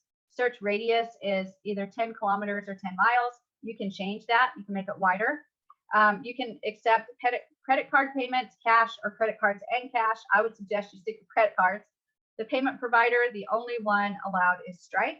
The commission type, you can give your drivers a commission that's a fixed amount, a percentage, or fixed and percentage. So you can give them $1 plus 25% of the cab fare. So you can set that. And then the course mode, you can say intermediate. That's the only one that's available. Pricing mode is fixed by vehicle type or fixed by the drivers. You would most likely want it to be fixed by vehicle type because then it's fixed by you. And then you can check mark it to allow drivers to register to be in your cab ride program. And then Stripe setup is right here. You need to get your Stripe public key, your Stripe secret key, and click save on all this. And then all those settings are ready to go. I'll click save on it. And then you have an app that enables passengers to register as a passenger. It'll mark their GPS location, and it will find a driver within, right now it's set to 10 miles. For Oxford, I might set it at 20 miles just to make sure. And within 20 miles, if there's a driver available, it'll notify the driver. The driver can say, yes, I'm going to pick you up. It will have the exact location. When you set up your drivers, I'm going to show you this too as well, because this is important. When your drivers are set up, they can actually enter all this information. So they'll get their ID, their vehicle type, the model, the license plate, the driver's license, a photo, the base address, and then the pickup radius. So that is how drivers can get registered for you. And you have the option, once they're registered, to remove them if you do not have this information. And then when your passengers register and they find a driver, they'll get the important information so that they know who's coming to pick them up and how long it should take. So this is actually a really cool app. And I'm shocked I haven't done anything with this yet, but since I haven't, you guys need to be on the ball and get it done. So anyway, that is the features or the pages area. I didn't go through all of them because there's so many, but we actually have a lot more to go to finish this mobile app development platform. So I'm going to go ahead and go back to features just so you can see it one more time. So I'm going to click in there, and we're going to take a look at what it's looking like so far. And as you know, we've got the main page that we created, the navigation system here. I can click any of these pages to go there. I can click the triple dots, and I'll see all the other pages that I have available. If I want to delete any pages, I just click the X and OK, and that deletes that item from the menu and from all of my pages so that they're no longer there. Remember that I can do protected areas of the app so that only members can get in. And then I also have features like being able to add videos from YouTube. I can add WooCommerce and WordPress and so many other features that it's almost unlimited. And I also have Shopify. I forgot to tell you that too. We have Shopify as well. So it's crazy what we have, and all I can tell you is jump in there, play with it, and investigate what we have, because there's just really a lot. So the next thing we're going to do is go to application. And with application, we're going to be setting up information about our application to get it ready to publish. So the first thing is we need to come up with an app icon. And the app icon is always 256 by 256. And this one has a very squared off icon. So when you see it, it will actually round the corners for you.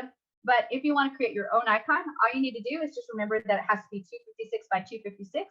If you want it rounded in a very specific way, you want a border, you want some shadow, you want it beveled, all those things are things you can do.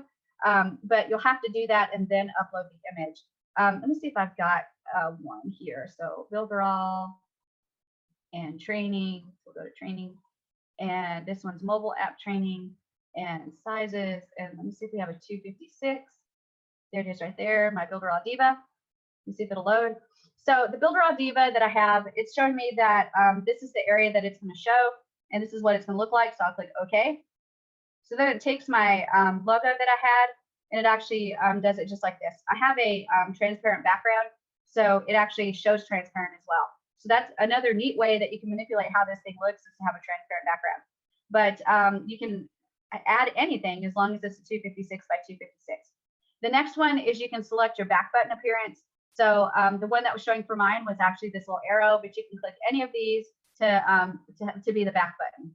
The next one is the Android push. How do you want your Android push notification to look? Okay, this is setting up how it looks. So you need to upload an icon, and that will go right there. You upload an image, you decide the color of it, and that determines what your push actually looks like. So that all that does is sets up what your push notification looks like. That's it. And this one has without an image, so you can add an image here, then you add your image here of the little icon, you say the color, and Shazam, got the way it looks. And then you've got the unified splash screen. This is the splash screen that when your app is loading, what screen do you want to show? Okay, you don't want it just a blank screen with a little spinny wheel. You actually want to have some kind of image. So here it shows you the image that's there and that safe zone of what's going to show, no matter if it's portrait or landscape. And you can test whatever image you upload by just going and clicking each one of these things, and it'll show you exactly where the safe area is at.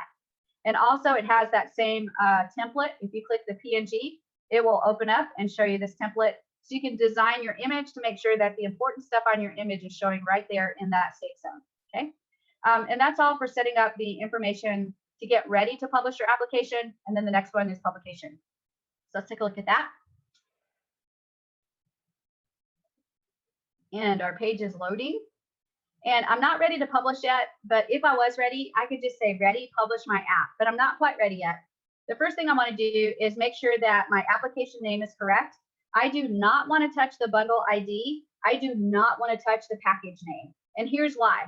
That bundle ID and package name is what's going to connect it to iTunes Connect and connect it to Google Play and connect it to Amazon App Store.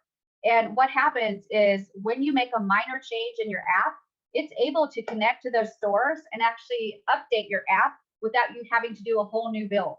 That's huge.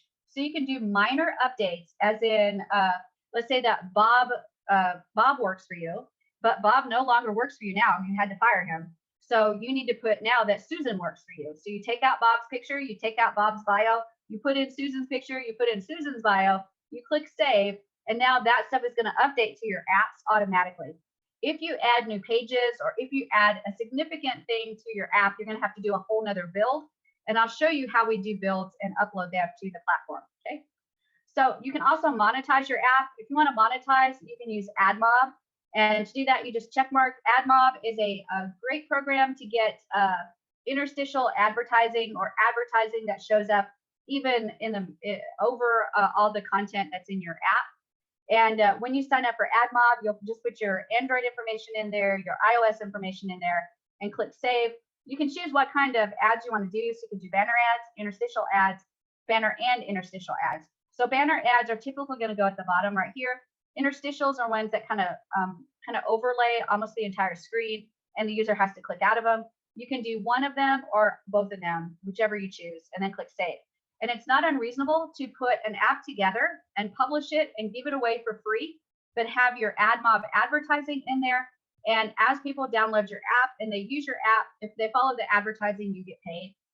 Sometimes if you do affiliate advertising like Amazon, then if they buy anything from Amazon, you get paid. So it is a fabulous tool to be able to monetize apps without really building an app for a business. So if you're going to do an app business, you should be building apps 100% of the time. If you're not building for a business, then you're building an app that you're going to monetize with advertising. Okay, so that's a tip and a trick to make sure that your business is constantly building and constantly putting apps out there that you can monetize. So then the next thing, your application is ready to be published. Proceed to checkout before downloading the source code. So I'm going to go ahead and pretend like I'm ready to publish this. So I'm going to click ready, publish my app. And now I have to go through a few steps to get to the point where it actually gives me my builds. So I'm going to let it go through those steps. So I clicked ready and it's thinking really hard. You can see it thinking up here. And it says payment. It says you're almost done. After subscribing, your app can be published. Well, guess what? You guys are a part of Builderall, so you don't have any subscription fee. So all you got to do is just fill out this information. So I'm going to say Appreneur Pro, Tony Turner. Address is 216 Elm Road, 38606. City is Batesville. And the country is good old United States. So let me find United States on my list, all the way down at the bottom. And then my phone number, 662-678-5, fabulous.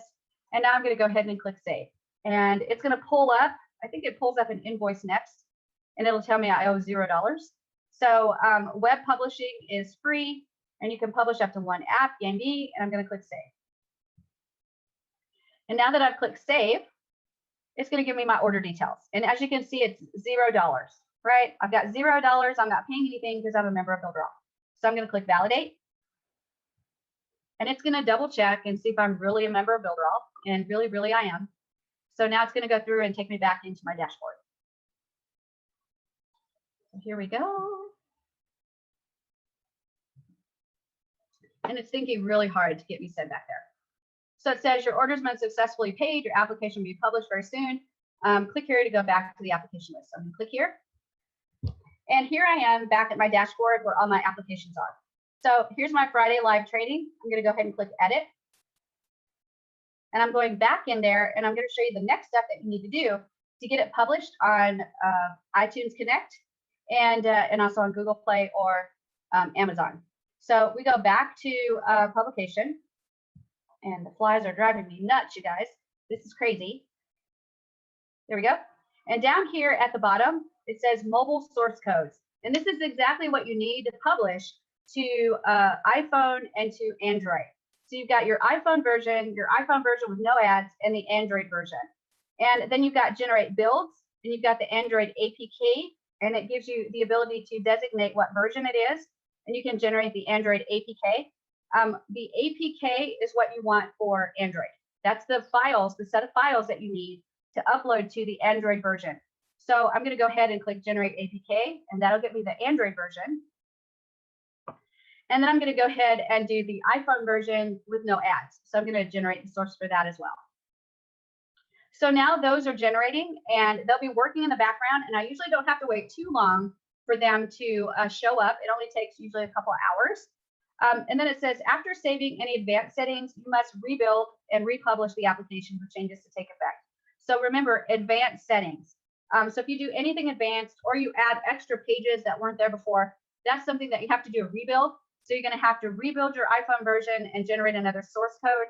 You're going to have to rebuild the APK files, and you're going to have to do it as version 2.0 or 1.1 or 1.2, however you want to do it. But you'll have to do a new version to capture all of the changes that you've made. Since this is the first version, we don't have to worry about that. Let me refresh, and I'll see if we've got our builds already, because sometimes it's actually really that fast. So rebuild it, and we're still generating. So I don't think the iPhone version got it, so I'm going to click that one, because I think maybe we were indicating for Android. All right, so we'll let that cook for a little while. There it goes. We're generating on that. Fabulous. And while we let that happen, I'm going to go through these other areas. So on users, this allows you to add users to your app development dashboard, and you can allow them to access specific apps that you're working in so they can help you, or they can have access to the push notifications. So you can see that this user here, Skydiving Diva, Shelly Turner, they have access. I can click edit on that. And when I edit them, I'll see information about that person. And it says this person is visible in the ranking, and this person could access the pages locked by the locker button.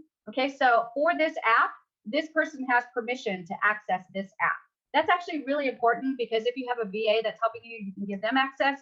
But another important thing is push notifications. If you want your business person to do their own push notifications, you can give them the ability to do that. But it's really important that you understand that they will get access to the app.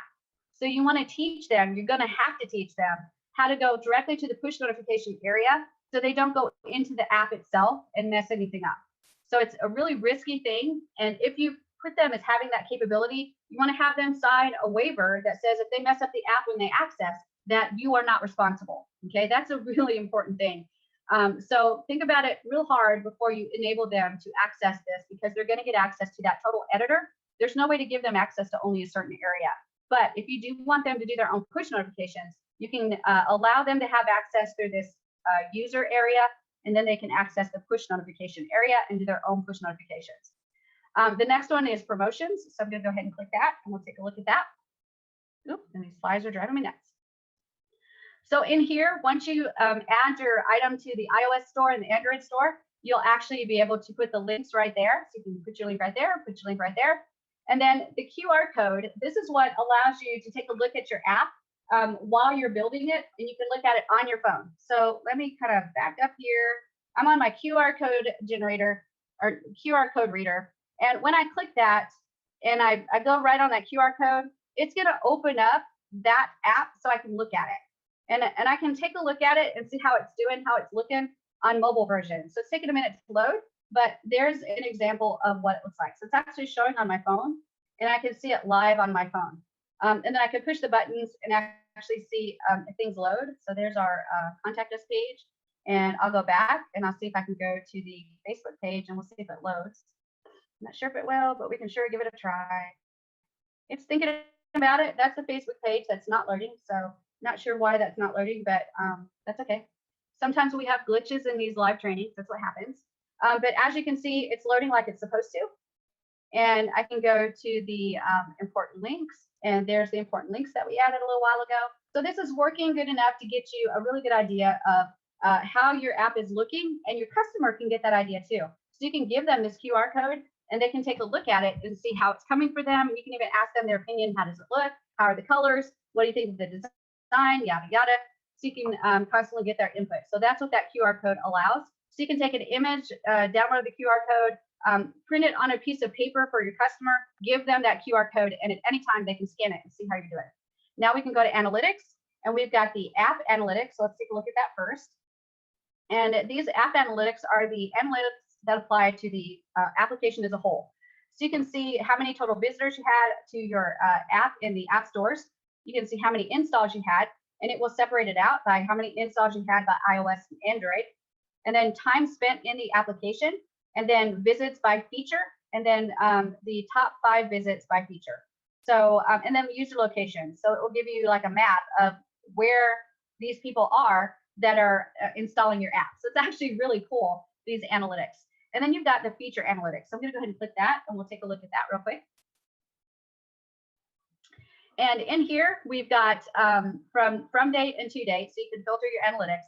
And you're going to get the total sales that you've made if you've opened up an e-commerce store, your total visits that you've had, sales by payment method, sales by category, sales by store, average cart value, sales by product, visit by product. If you have a discount coupon, then you're going to see how many validations were done by discounts. And if you set up the loyalty card, it's going to give you how many validated points you've been given away by loyalty cards. And if you do the scratch card, it's going to give you how many scratch card users you've had. So these are the different features that you have that are the e-commerce feature, the discount feature, the loyalty card feature, and the scratch card feature. So it's going to give you some analytics for that. So you can go back to your customer and tell them, this is how many people have used your loyalty card. All right, so it's really good information to keep track of. And then we've got settings, and under here we've got terms and conditions. So let's take a look at that. And for terms and conditions, you want to make sure that you have these set up. You've got an area for privacy policy, and it's pre-configured. You've got an area for privacy policy that's for GDPR, and it's pre-configured. You've got a discount area. So if you have a term and condition for discounts, you need to put that in there. That's not pre-configured. Terms and conditions for your loyalty card, for your extended profile, for your scratch card. So if you need to put terms and conditions in there for those, that's the area that you do it. Then on the APIs, we'll open up that. And this is what allows you to do a lot of different things with your app, including things with Facebook, with Twitter, with Instagram, with Flickr, which is where you can upload images, with Google Maps. This one's a really important one because we already looked at that other feature that needed a Google Map API to be able to enable it, and that was the cab ride one. So you want to be able to enable that for sure. And then open weather map settings if you're going to use the open weather map feature. But all of these are real easy to get. The Facebook API settings, you've got the callback URL right here. So when you go to set up your API, your app, there's your callback URI, and you get the IP ID and the secret key and put it in there. That's if you want to do these special things with Facebook, like allowing them to share, rate. There's a lot of different things you can do with Facebook. And then Twitter has some APIs that you can add if you want to do some things with Twitter, Instagram, Flickr. And then Google Maps, you definitely want to set up. There's several different pages that work with Google Maps, and then open weather maps. So those are the APIs. If you set those up, you're golden. Then the domain. Let's go ahead and talk about the domain. So I clicked domain, and this is the domain of where your mobile website information is at. So if I copy that, and then I jump in here to a new page and paste, this gives me the desktop version, the blown up version of my app. So this is what that app looks like on desktop, which is, it looks crazy, right? Because the area that it takes up is huge. So obviously it doesn't look that good on desktop. You don't want anybody reviewing it on desktop. You want them to review it on your mobile device. So make sure you either give them the QR code or you give them this URL, one of those two things, and they can actually review it on their mobile device and get a good look at what it's looking like. Don't have them review it on desktop. It doesn't look pretty. And then messages. So I'm going to click there. This is a great way for you to keep track of messages between your VAs and yourself as you are both working on the system. So let's say I had a VA that was working for me and they were helping me build this app. They could leave a message for me here and click send. And then I would see it the next time I got in and looked at messages, and then I could do a message and click send. and we'd have a record of the messages sent back and forth between us so that we can keep track of what we're working on, who's working on what's been done, what's not been done, all that kind of stuff. We can do all that here in the message area. And then advanced, let me take a look at what's in that area. And in the advanced area, we've got fidelity points. I have never figured out what fidelity points are yet. So I have no clue what those are. That's probably the one biggest thing I have not figured out in the mobile app developer. But down here where it says iOS native system descriptions, these are the things that when you access something that's native inside of the app, you have to tell them what you're using it for, okay? So if you access the camera, what do you want it to say when we're accessing the camera? So what we'll have it say is scan QR code and share pictures. So if on one of our apps for this, if one of our users uses our app that needs the camera, this message will pop up to tell them, hey, can we use the camera to scan QR codes and share pictures? And they'll either say yes or no. If you want to access the photo library, it's going to say import pictures from your library. So these are all the messages that they're going to get when they use a native part of their phone system. Okay. And the important thing to remember is they can actually say no. If they say no, then that part of your app won't work. So you definitely want to look at what this says to make sure that it says exactly what you want it to say. If you need to change anything from the default, then you need to make sure you click save, because save is your friend. Okay. Most of the time you shouldn't need to change this because all of these are really good. I don't think I've ever had to change it. And then modules. So I'm going to click there. And inside the module area, we've got training, but we also have, oh, let me go down here. There's some more stuff after iOS and S descriptions. So I have iPad and iPhone and Android orientation. So this is what allows me to keep my screen frozen. So if I only want my app to open in portrait mode, and if I flip it to the side, I don't want it to do landscape, then I need to disable landscape. So right here, I've got the iPhone orientation. So landscape, I'm going to uncheck.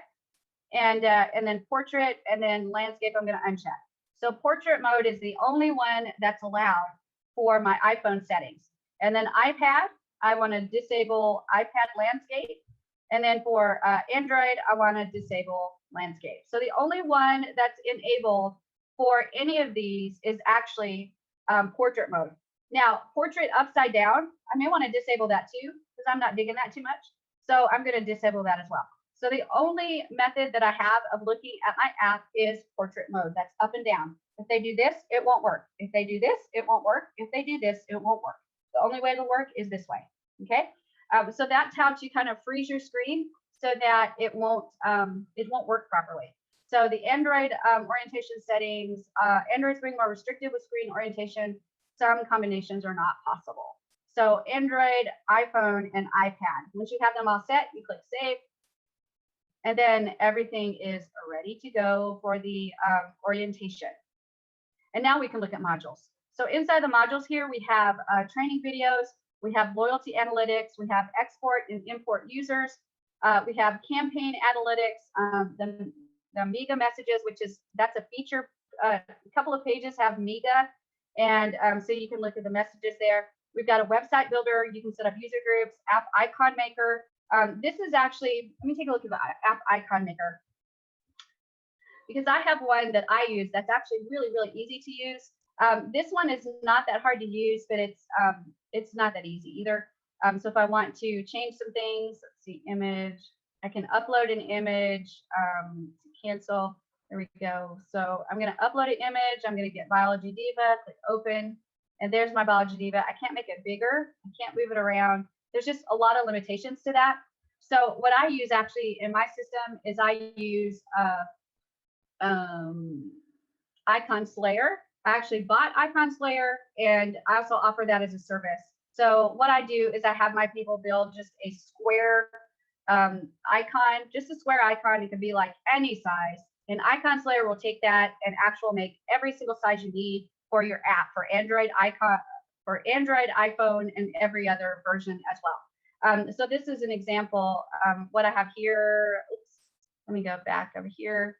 Let's see, graphics, no, I'm doing training. So sizes. So you can see this is one that was built by, I took one image and it made the icon for me. And it did all the sizes. It did rounded edges just like I wanted. I could have done a frame if I wanted. I could bevel it. I could do a shadow. So Icon Slayer is a great resource. And if you want to buy it, you can. If you want to hire someone to do it for you, you can. Either way, it works. Either way you want to do it. And let me go back to where I was. So here we go. Modules again, we've got appointment calendar. So we've got a multi-language tutorial, the device preview, and then of course the cab ride settings that we already went through. So those are all the things that you need to know to be able to get your app built. Now, what is the dealio once you get the app built? What do you do? So the biggest thing is that you go in and you find your where you published it. So I'm going to go into publication, and these slides are driving me nuts. Oh my gosh. And we'll let that load. It's going to take a minute. And down here, it's going to tell me if I got my downloads. So for the iPhone version, there it says download the latest, and for Android version, download the latest. So I'm going to go ahead and click download, and I'm going to let it download to my computer, and then download, and I'm going to let it download to my computer. So I've got my APK files, and I've also got my build for the iPhone. And now what I'm going to do is I'm going to take my iPhone build and I'm going to upload it to iTunes Connect. That's where I have to actually set up an account. So where do I do that at? To do that, I need to go to the Apple developer area. That's developer.apple.com. And when I go to Apple developer, I'm going to scroll down, scroll down, scroll down, scroll down. And it's going to say submit your apps today. And then it's got these areas right here. What I want to do is I want to view the developer program. So I'm going to click view developer program because that's what I want to be. And then I'm going to click enroll. And you're going to go through this process and enroll. But let me tell you, you need to enroll as an organization. It's important because that's going to give you a little bit more ability to do some work and get approved rather than rejected, as if you than if you enroll as an individual. But to enroll as an organization, there's a couple things that you have to do. You have to get a DUNS number. That's free. It doesn't cost anything. And it's actually really common for businesses to have to get a DUNS number. So it's really easy to apply. If you click here, you can learn more and you can apply. And very, very easy to do, but it does take about a week to 10 days actually to get it done. But it's a 9-digit number that's given to you by Dun & Bradstreet, and they are used to give you business credit. So you have a business credit rating. So even if you're not out to get business credit, you still need to have a business credit rating for a lot of different things that you're going to do in business. So you need a DUNS number. And then you need to have a legal entity status, and you have to be identified as a legal entity. You can't be a DBA, which means does business as. So I can't be iCardinal Apps, Shelly Turner, who does business as iCardinal Apps. I actually have to register as like an LLC or something like that. And then I have to have the legal binding authority for my business. I have to be that person. So when I register for my legal entity status, I need to make sure that I'm the one that's registered in that legal entity so that I can deal with Apple. And then I have to have a website for my business. So all of these things have to be there and up and running, or you're not going to be able to get to qualify as a developer for Apple. So again, you want to register as an organization, but you're going to have to jump through a few hoops to be able to do that. A Dun & Bradstreet number, a legal entity status, which means you're like an LLC or an S corporation. You need to be the person that's the legal binding authority, which means you're allowed to make decisions for that business, and which means you're registered under the LLC or the S corporation. And you need to have a website. If you have all those things and you start your enrollment, this will take, the Dun & Bradstreet number will take 7 to 10 days. And then this process will take another 7 to 10 days. So you're not going to be able to publish anything for a couple of weeks as you go through this process. But then once you're registered as an organization, you'll actually have a few more benefits than you would as if you register for an individual. So definitely register as an organization. It ends up better for you. And then again, all you need to do is start your enrollment and go all the way through. Then you'll end up getting a dashboard. And in that dashboard, you'll first set up your app, and then you'll upload those files that you got from your dashboard. So these files that we got right here, where I said download the latest, these are the files that will be uploaded straight to iTunes Connect is where you'll eventually do it. But I will warn you, let me jump back in there. Oops, right there. When you're uploading to Apple, you must have an Apple device. You have to have a Mac computer. If you don't have a Mac computer, there's actually a way around that. And that is with a program called Mac in Cloud. Let me see if I can find it. Mac in Cloud. macincloud.com. It's been a while since I've been there. But let's see, Mac in Cloud. So what this allows you to do is it allows you to connect your PC with another computer through the internet that's actually a Mac computer. And when you connect to that Mac computer, it makes it look like you're sitting in a Mac computer. So then you can take your files off your PC, put them on the Mac computer, and then use the Mac Xcode, I think it is, to actually upload your files to iTunes Connect. And it only takes a couple minutes. And all you have to do is make sure everything else is ready, because you can do everything else with your PC. The only thing you can't do is upload the files. So then once you upload the files, that takes just a couple minutes and you're done. Mac and Cloud, I think, costs like $1 a minute or something like that. I think I purchased 30 minutes total, so $30. And so I've got plenty of time to upload files because it only takes me like 2 or 3 minutes to get it uploaded max. Once you do it a couple times, it's not even hard. So that's what Mac and Cloud is, and it's very, very, very easy to use. So we've got, I think this is the one, I'm not sure.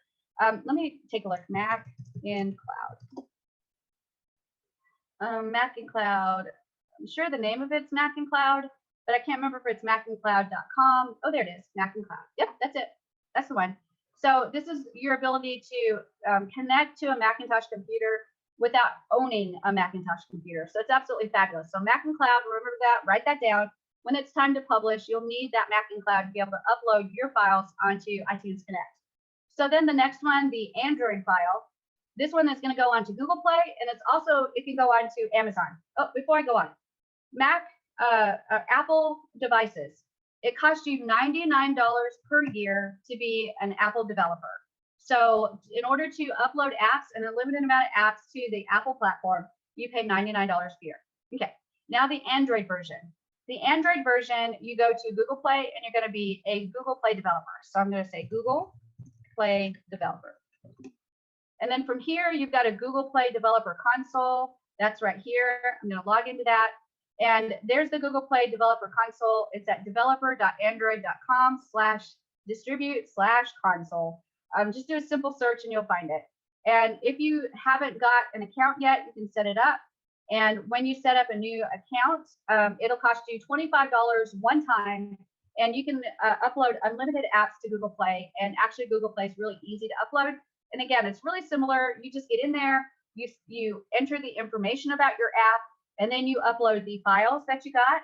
And of course, the files that we got are right here. And they end with the .apk. So that tells you that's the Android version. So you don't have to open the files or look at the files or unzip the files. You don't have to do any of that. You take that whole APK and you upload it up to there, and it's good to go. It'll take all of that and make it into an app. So it's really, really easy. Now, Amazon developer. So this one you can add Android devices to or Android apps to, and it's developer.amazon.com. And you're developing for the Amazon App Store. So you click there, and then you can either develop or get a new account, or you can sign in if you've actually already got an Amazon login, and you can become a developer for free. And you can upload the Android version of it to Amazon. And these things will actually be able to be added to Kindle Fires and regular just Kindle Fires. And they can actually run your apps on there. And that's free to do. And boy, have I got a lot of those. So, so those are the 3 places you can publish: is to iPhones, go to the app developer account. The Android version goes to Google Play Store, and it goes to the Amazon developer account. So those are the places that you can publish. Now, there's a ton of other places out there that will promote your app. They'll do all kinds of stuff with your app. The biggest thing to remember is that you've got a lot of power in setting up your app on each one of these platforms. So if you're on iTunes Connect or Google Play or Amazon, you want to make sure inside the title you have keywords, inside the description you have keywords, and then they'll let you actually add keywords in there too. So that way people can find your app and they can actually download it. So there's a lot of tips and tricks to be able to get your app out there. Also, it's great to start out your app as free. And then later, if you want to charge for it, you can. There's very few apps that actually charge for. But if you're giving valuable information in the app, you can sell it for 99 cents, $1.99, $2.99. Take a look at the competition that's out there on these app stores so you can price your app accordingly. You want to make sure that you're in line with what else is on the stores, okay? And then another really neat thing is if you're working for restaurants. Excuse me. And you want to be able to add restaurant menus to either your website or your mobile app. It doesn't matter which one. You can actually use a really neat program called Gloria Food. So I'm going to go ahead and access that. Gloria Food is a free online ordering system for restaurants. And in this free online ordering restaurant system, you actually get to create beautiful menus. Look at these menus right here. There's a menu right there. There's a menu with images right there. There's a menu for a website right there. These are absolutely beautiful. You can create the menus inside of Gloria Food, and then they're going to give you HTML code to put on your website and even inside of your mobile app. And you can actually have a full-blown menu inside of your website and your app, and people can order from that menu and actually have the order go to the restaurant, and they can choose to either pay for it through the app or pay for it when they get to the restaurant. So it's really cool. There's no fees at all if they pay for it at the restaurant. If they pay for it through the app, there's a small fee, of course, for processing using a credit card, but it's less than the fees that you pay if you use something like Uber Eats or something like that. And the menus you can build are fabulous. They're really, really pretty menus, and you can break it down. So if you're doing like a pizza, and the pizza, they have to choose what toppings they want and what kind of sauce they want, and whether they want thick crust or thin crust. You can put all that in there. I've done some full-blown menus like restaurants that are Japanese restaurants, hibachi, and like fried rice with chicken or beef or shrimp. And do they want white rice? So the item starts out as rice, and then they can choose white rice or fried rice. And then after they choose that, they can choose chicken, beef, or shrimp. So it's absolutely fabulous what you can do with this. The stuff that you can do for free is incredibly valuable. So you could use this and never actually be charged anything, as long as your restaurant doesn't want the customer to have to buy through the app. They can actually just pay for it when they pick it up at the store. They can verify the order, because the restaurant can actually get the order through a phone or through an iPad. Wherever they can get an email or an SMS message, they can actually get the order. And then they can actually answer that one customer back. So if the customer says, I want to order a pizza, I want this topping, and I want it ready at 2 o'clock, they send the order in, and the restaurant can answer back and say, we got your order, it'll be ready at 2 o'clock. It is absolutely insane. So check out Gloria Food. And again, this is for websites and mobile apps. So I'm giving you double duty. You can use it for both. This is a fabulous program. And again, it's totally free if you don't have the customer purchasing through the menu with a credit card. If they just pay at the store, everything is actually free. So it's really, really cool. Check it out. I'm really glad I found this resource because I've used it and I'm still using it, and it's absolutely fabulous. So I think that's everything I wanted to show you on building mobile apps. I hope that it's helped you to understand how to get this set up and how to get it going, and giving you some ideas on pricing and how to approach customers as far as pricing. And always remember that when you walk into a business, you don't ever want to walk up to them and say something like, you don't want an app, do you? Their answer will be, nope, don't want an app. What you can do is walk into the business and say, hey, I would love to build an app for your business. And when you have that positive attitude and that excitement about it, it's been my experience that 9 out of 10 businesses that I talk to have said, oh my gosh, we were thinking about getting an app. So it's out there, people want it. It's an easy door to open. And then once that door is open, you have the advantage over the people that have to program it manually, because you can build it faster and you can even build it better than they can in most cases, because you've got so many options to be able to set up for your customer. So get out there, find those customers, offer them your services, put together your 5-page generic app and how much that will cost. And again, the price is $4,000. You will give them a 50% discount if they're going to be worth working with. And then once you get that established, if they want any other features, you have your a la carte menu on the other pages that are available. And each one of those, you put a price on double what you really want for it. And then you will give a 50% discount if they're going to be easy to work with. And then the other step, and this is the part that you're going to be working for. The front end money is actually really nice, but it's the back end money that you want, that residual money, because these have to be maintained. iPhone is the hardest one because you have to do certificates of authority every year for each app, and it's just irritating. I hate it. So you're going to have to make them pay for that frustration. So you charge hosting fees. If it's a small app, it's $50 a month. And that is a fee that they pay so that you keep that app running. You keep it updated with the latest updates. And if they have any minor changes, you set it up so that 1 hour of changes a month are included in that $50. You can do a lot of changes in 1 hour. Okay, so that's what you do. You're working for that $50 per month. You want a lot of those so that you can sit back and get that residual income after you built all those apps. You don't have to work so hard to get new customers. So that is the way I do it. I love it. It's not that hard to do. And I promise you, when you walk into a company and you tell them that you build mobile apps and that you'd love to build an app for them, your IQ goes up. They think you're so smart, and they have no idea that you've actually just got access to Builderall, and it has an awesome mobile app builder in it. So that is my complete training, you guys. I hope it helped you a ton, and I hope to see you guys all around the internet and all around Facebook. If you like this video, please make sure to subscribe to this channel and make sure that you comment below the thoughts that you have on what you learned in this video and what you think of the training. And I hope to see you again sometimes. I'll see you all around the internet. Bye, you guys. Have a great, great weekend. Bye.